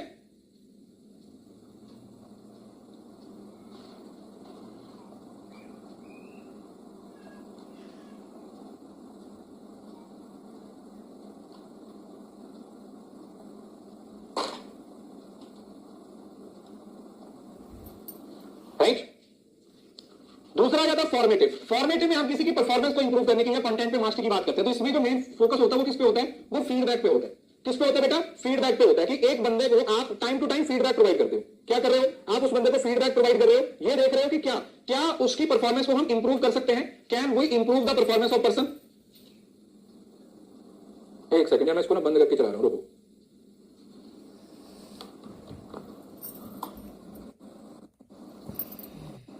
यहां पर आप किसकी बात कर रहे हो? आप फीडबैक की बात कर रहे हो। फीडबैक करने का मतलब क्या हुआ कि आप उसको फीडबैक प्रोवाइड कर रहे हो टाइम टू टाइम कि क्या उसकी जो परफॉर्मेंस है उसको किसी तरीके से इंप्रूव किया जा सकता है या नहीं किया जा सकता, क्या उसकी परफॉर्मेंस को हम इंप्रूव कर सकते हैं या नहीं। डायग्नोस का मतलब होता है बैकवर्ड लुकिंग। डायग्नोस का मतलब होता है पीछे की तरफ देखते हो। पीछे का देखने का मतलब क्या हुआ कि आप ये देखते हो कि हमारे पास जो प्रॉब्लम है वो क्या प्रॉब्लम है और उस प्रॉब्लम का कॉज क्या है। What is the cause of the problem, है ना, कि मतलब पीछे की तरफ देखते हो कि ये जो हमारे सामने प्रॉब्लम आई है ये क्यों आई है और इस प्रॉब्लम का सोल्यूशन क्या है। ये जो हमारे पास प्रॉब्लम है ये कहां से आई है और इस प्रॉब्लम का सोल्यूशन क्या है। इस प्रॉब्लम का सोल्यूशन क्या है वो पीछे की तरफ देखते हो। और समेटिव का मतलब होता है जजमेंट देना। समेटिव का मतलब होता है जजमेंट देना। जजमेंट देने का मतलब क्या होता है? ये हमेशा एंड में होती है। समेट कहां पे किया जाता है? हमेशा एंड में किया जाता है। समेट कहां पर किया जाता है बेटा? हमेशा एंड में किया जाता है, जहां पर एंड ऑफ द कोर्स, जहां पर आपका कोर्स है वो फिनिश हो गया है, आपका जो कोर्स है वो खत्म हो चुका है, और एंड में जाके जो आप एक जजमेंट पास करते हो, एंड में जाके जब आप एक सर्टिफाइड देते हो ना कि बच्चा पास है या फेल है, बच्चे को अगली क्लास में भेजना चाहिए या नहीं, कि क्या बच्चे को अगली क्लास में भेजना चाहिए या नहीं भेजना चाहिए, वो कहां पर चेक किया जाता है? वो समेटिव इवैल्यूएशन में होता है। तो फाइनल लास्ट तो एंट्री बिहेवियर देखा जाता है प्लेसमेंट इवैल्यूएशन। ठीक है, प्लेसमेंट इवैल्यूएशन में क्या देखा जाता है बेटा? एंट्री बिहेवियर, कि बच्चे का एंट्री बिहेवियर कैसा है, कि क्या उसको इस क्लास में रखना चाहिए, क्या उसको इस क्लास में एडमिशन मिलनी चाहिए या नहीं। दूसरा फॉर्मेटिव इवैल्यूएशन, जहां पर आप ये देखते हो कि क्या बच्चे को फॉर्मेटिव तरीके से बार-बार फीडबैक देकर उसकी परफॉर्मेंस को इंप्रूव किया जा सकता है। देन तीसरा नंबर पे डायग्नोस्टिक, जिसके अंदर आप पीछे की तरफ बैकवर्ड लुकिंग, पीछे की तरफ देखते हो कि हमारे पास क्या प्रॉब्लम है और उस प्रॉब्लम का क्या सॉल्यूशन है। और देन आ जाता है हमारे पास समेटिव इवैल्यूएशन। समेटिव इवैल्यूएशन का मतलब क्या हुआ? जहां पर आप एंड रिजल्ट है जजमेंट पास करते हो। उसके बाद है किर्कपैट्रिक का इवैल्यूएशन मॉडल। ये इवैल्यूएशन मॉडल भी है, ये एक ट्रेनिंग मॉडल भी है। ये आप लोगों का एक ट्रेनिंग मॉडल भी है और इवैल्यूएशन मॉडल भी है। ट्रेनिंग मॉडल भी है और एक इवैल्यूएशन मॉडल भी है, जिसके अंदर हम कुछ स्टेप्स को फॉलो करते हैं। क्या करते हैं? हम कुछ स्टेप्स को फॉलो करते हैं और ये देखने की कोशिश करते हैं कि उन स्टेप्स के थ्रू हम किसी तरीके से सीख सकते हैं। जैसे बोला जाता है कि सबसे पहले रिएक्शन, कि आप मतलब ये ट्रेनिंग मॉडल है बेसिकली। आपने इसको ऐसे याद रखो, जब किसी को ट्रेनिंग दी जाती है तो ट्रेनिंग देने के टाइम पर कुछ स्टेजेस से निकलता है, जिसमें से सबसे पहली स्टेज होती है कि ट्रेनिंग को लेकर उसका रिएक्शन कैसा है। अब उसको बताया गया कि अब आप लोगों को ट्रेनिंग प्रोवाइड की जाएगी, तो वो जो ट्रेनिंग उसको प्रोवाइड की जाएगी, जो उसको ट्रेनिंग प्रोवाइड की जाएगी वो उसको लेकर उसका रिस्पांस पॉजिटिव भी हो सकता है और उसका रिस्पांस नेगेटिव भी हो सकता है। तो सबसे पहले आप ट्रेनिंग के रिएक्शन की बात करते हो। दूसरा, फिर उससे क्या करेगा? फिर उससे लर्निंग होगी। फिर उससे क्या होगी? उससे उसकी एक लर्निंग होगी। लर्निंग से उसके बाद क्या आता है? उसका बिहेवियर। ये क्या है? एक सेकंड, इसमें बिहेवियर है, एक सेकंड, बिहेवियर। फिर उसने कुछ सीखा, वो चीज उसके बिहेवियर में जाती है। वो कहां पर जाती है? वो चीज उसके बिहेवियर में जाती है। वो चीज कहां पर जाती है? उसके बिहेवियर में जाती है। और फिर उस बिहेवियर से आप लोगों को लास्ट में क्या मिलते हैं? रिजल्ट मिलते हैं। फिर वो उस चीज से क्या मिलते हैं? आपको रिजल्ट मिलते हैं। में आएगी और फिर वो चीज आपका रिजल्ट बने। ठीक है, ये यहां पर दिख नहीं रहा है, इस वजह से मैंने इस साइड पे लिखा। नहीं होगा, फिर बिहेवियर होगा और उसके बाद आप क्या करोगे, उसको रिजल्ट प्रोवाइड करोगे कि ये एंड रिजल्ट है उस चीज के बारे में। ये किसके द्वारा दिया गया था, ये किर्कपैट्रिक के द्वारा दिया गया था, मतलब this model was given by Kirkpatrick. Kirkpatrick के द्वारा ये मॉडल है वो आपको दिया गया। ठीक है, ये मैथ्स का कॉलम में पूछा जा सकता है या फिर सीक्वेंस वाइज भी पूछा जा सकता है, दोनों तरीके से सवाल पूछा जा सकता है। ठीक है, पर हमारे पास दो तरीके के टेस्ट होते हैं, एक नॉर्म रेफरेंस होता है, क्राइटेरिया रेफरेंस होता है। ठीक है, एक होता है नॉर्म रेफरेंस और एक होता है क्राइटेरिया रेफरेंस। देखो नॉर्म का मतलब होता है, नॉर्म का मतलब होता है ग्रुप। याद रखिए, नॉर्म का मतलब होता है ग्रुप। जब आप एक बच्चे को कंपेयर कर रहे हो किसी ग्रुप के साथ, क्लास में जो बच्चा फर्स्ट आता है वो क्या है, दैट इज नॉर्म रेफरेंस, क्योंकि उसको कंपेयर किया जाता है कि सारे बच्चों से उसने ज्यादा नंबर नहीं। क्लास में जो बच्चा फर्स्ट आता है, जो बच्चा क्लास में फर्स्ट आता है, उसको क्या बोला जाता है कि ये नॉर्म रेफरेंस टेस्टिंग है। क्यों? क्योंकि उसके अंदर हम ये देखते हैं कि उसने बाकियों से कितना बेहतर परफॉर्म किया, उन्होंने बाकियों से कितना बेहतर परफॉर्म किया, दैट इज नॉर्म रेफरेंस। उसने बाकियों से कितना बेहतर परफॉर्म किया, that is norm reference testing. Norm reference का मतलब कि भैया ग्रुप के साथ कंपेयर किया जा रहा है, दूसरों के साथ कंपेयर किया जा रहा है, उसके हिसाब से देखा जा रहा है कि उस बच्चे की परफॉर्मेंस कैसी। नॉर्म का मतलब होता है ग्रुप, नॉर्म का मतलब क्या होता है ग्रुप। और क्राइटेरिया का मतलब होता है जब एक बच्चे की परफॉर्मेंस को एक स्टैंडर्ड के साथ कंपेयर किया जाता है। किसके साथ कंपेयर किया जाता है, जब एक बच्चे की परफॉर्मेंस को एक स्टैंडर्ड के साथ कंपेयर किया जाता है, एक बेंचमार्क के साथ कंपेयर किया जाता है कि 80% नंबर है। जैसे आपका पेपर नॉर्म रेफरेंस और क्राइटेरिया रेफरेंस दोनों है। नॉर्म रेफरेंस क्या है, जब आपका रिजल्ट आता है तो सारे बच्चों का रिजल्ट कंपेयर होता है, उसके हिसाब से कट ऑफ डिसाइड होती है। लेकिन क्राइटेरिया क्या है, 55% की मास्टर्स में आपके 55% नंबर होने चाहिए। मास्टर्स में आपके नंबर कितने होने चाहिए, 55% होने चाहिए। तो जो 55% है, this is the criteria, this is the criteria. ये क्या है, दिस इज द क्राइटेरिया। तो इसलिए क्राइटेरिया और नॉर्म रेफरेंस ये दोनों चीजें हैं। एक बात होती है क्राइटेरिया की और एक होती है नॉर्म की। तो ये दोनों से ही सवाल है, आपको अक्सर आपके एग्जाम में पूछा जाता है कि नॉर्म रेफरेंस है और एक क्राइटेरिया रेफरेंस है। ठीक है जी, नॉर्म का मतलब जब आपकी परफॉर्मेंस को कंपेयर किया जाता है ग्रुप के साथ, और क्राइटेरिया का मतलब होता है जब आपकी परफॉर्मेंस को कंपेयर किया जाता है किसी के साथ, किसी स्टैंडर्ड के साथ। बताइए यहां तक किसी को कोई दिक्कत समझ आ गया?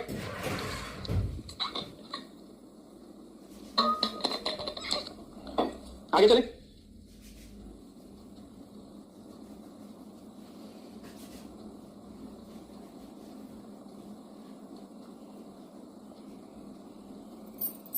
आई होप सब क्लियर हो गया होगा ना। एक सेकंड, जहां पर भी आप लोगों का डायग्नोस वर्ड आ गया, डायग्नोस का मतलब होता है प्रॉब्लम, प्रॉब्लम का कॉज और उसका सॉल्यूशन। ठीक है, डायग्नोस का मतलब होता है एक प्रॉब्लम, उसका कॉज और उसका सॉल्यूशन। क्लियर है? डायग्नोस का मतलब क्या होता है, एक प्रॉब्लम, एक प्रॉब्लम और पीछे की तरफ देखते हो। ठीक है, बैकवर्ड लुकिंग। डायग्नोस टेस्ट किसके लिए किए जाते हैं, बैकवर्ड लुकिंग, पीछे की तरफ देखा जाता है। अब ये देखते हो, पीछे की तरफ मुड़ के देखते हो कि टेस्ट किस तरीके से परफॉर्म किए गए। Identify area of learning which learner need remedial course, की जिस जगह पर बच्चे को प्रॉब्लम आ रही है ना, एक ऐसी जगह पर जिस जगह पर बच्चे को प्रॉब्लम आ रही है उसके बारे में देखना। एप्टीट्यूड का मतलब होता है किसी चीज को सीखना। एप्टीट्यूड का मतलब होता है कि बच्चे के अंदर कितने पोटेंशियल है किसी चीज को सीखने के लिए। कोई बंदा किसी चीज को कितने बेहतर तरीके से और कितना जल्दी, कितना स्पीड से किसी चीज को सीखता है। ठीक है, अगर उसको कोई नया स्किल सिखाया जाए ना, अगर उसको बोला जाए कि तुम्हें ये एक नया स्किल सिखाया जाएगा, तो कितनी जल्दी वो बंदा उस चीज को सीख पाता है। अचीवमेंट का मतलब होता है, इसको प्रोफिशिएंसी टेस्ट भी बोल देते हैं, इसको आप लोग टास्क टेस्ट भी बोल देते हो, जिसके अंदर आपको एक काम दिया जाता है परफॉर्म करने के लिए। ठीक, क्या किया जाता है, आपको एक काम दिया जाता है क्या करने के लिए, परफॉर्म करने के लिए, और आप उस काम को कितने बेहतर तरीके से अचीवमेंट का मतलब, अचीवमेंट क्या होती है, कोई काम कंप्लीट कर लेना, वही तो अचीवमेंट होती है ना। किसी पेपर में टॉप कर लिया तो एक अचीवमेंट है। अचीवमेंट का मतलब है कि आपने उस काम को पूरा कर लिया। तो अचीवमेंट का मतलब कि आपने उस ऑब्जेक्टिव को, उस कोर्स के ऑब्जेक्टिव ये थे कि वापस, जैसे आप यूजीसी नेट के लिए पढ़ रहे हो, आपका नेट क्लियर होगा तो हम बोलेंगे कि आप अचीवमेंट, ये आपकी अचीवमेंट है कि आपने इस पेपर को क्लियर कर लिया। लेना जाता है प्रोफिशिएंसी टेस्ट। प्रोफिशिएंसी का मतलब होता है, जैसे प्रोफिशिएंसी का मतलब है कि आपको एक टाइम के दौरान काम दिया जाता है, तो क्या उस काम को स्टैंडर्ड टाइम में कर सकते हो। जैसे आपको बोला है कि एक मेल लिखनी है और एक मेल को लिखने में 3 मिनट का टाइम लगता है, तो क्या आप उस 3 मिनट के अंदर उस मेल को लिख पाते हो या नहीं? क्या आप उस 3 मिनट के अंदर मेल को लिख पा रहे हो? क्या आप इतने प्रोफिशिएंट हो, क्या आप इतने स्किल्ड हो कि 3 मिनट के अंदर आप उस जो मेल है उसको लिख पाए, तो उसको बोला जाएगा that will be known as proficiency test. और लास्ट में आता है हमारे पास प्लेसमेंट टेस्ट। प्लेसमेंट टेस्ट का मतलब क्या होता है, ये देखना कि कौन सा लगता है वो कहां पर एग्जिस्ट करता है, उसको क्या बोला जाता है, that is what we call placement evaluation. उसको क्या बोला जाता है, that is what we call placement evaluation. उसको प्लेसमेंट इवैल्यूएशन भी बोला जाता है और प्लेसमेंट टेस्ट भी बोल दिया जाता है। इसके अलावा जो भी थोड़ा बहुत पोर्शन है, एक्चुअली उसको पढ़ना है तो बस यहां पर कवर करवा दिया है मैंने। टीचिंग एप्टीट्यूड है, जो पोर्शन रहेगा आप उसको एक बार खुद से गो थ्रू हो जाइएगा। 2 क्लासेस आपको टीचिंग के पीवाईक्यूज की भी मिल जाएंगी, वहां से जाके इसके पीवाईक्यूज की, इसके एमसीक्यू की भी प्रैक्टिस कर लीजिए, ताकि अगर कोई कमी रह जाए तो वहां से आप लोगों का कवर हो जाएगा। अब परसों मतलब डे आफ्टर टुमारो हम रिसर्च एप्टीट्यूड यूनिट को शुरू करेंगे। इसको शुरू करेंगे, रिसर्च एप्टीट्यूड यूनिट को शुरू करेंगे। आसपास में रिसर्च चीजें जो एक बार इसको पढ़ लीजिए, पीडीएफ मैंने आप लोगों को प्रोवाइड कर दी थी, इसकी पीडीएफ भी आपको आज मैं शाम को प्रोवाइड कर दूंगा। तब तक आप अपने नोट्स वगैरह को इसको अच्छे से रिवाइज कीजिए। अगली क्लास है रिसर्च एप्टीट्यूड की, तो रिसर्च को थोड़ा सा एक बार गो थ्रू होके आइएगा, ताकि रिसर्च की क्लास में भी आपको टीचिंग जितना ही मजा। क्लियर है?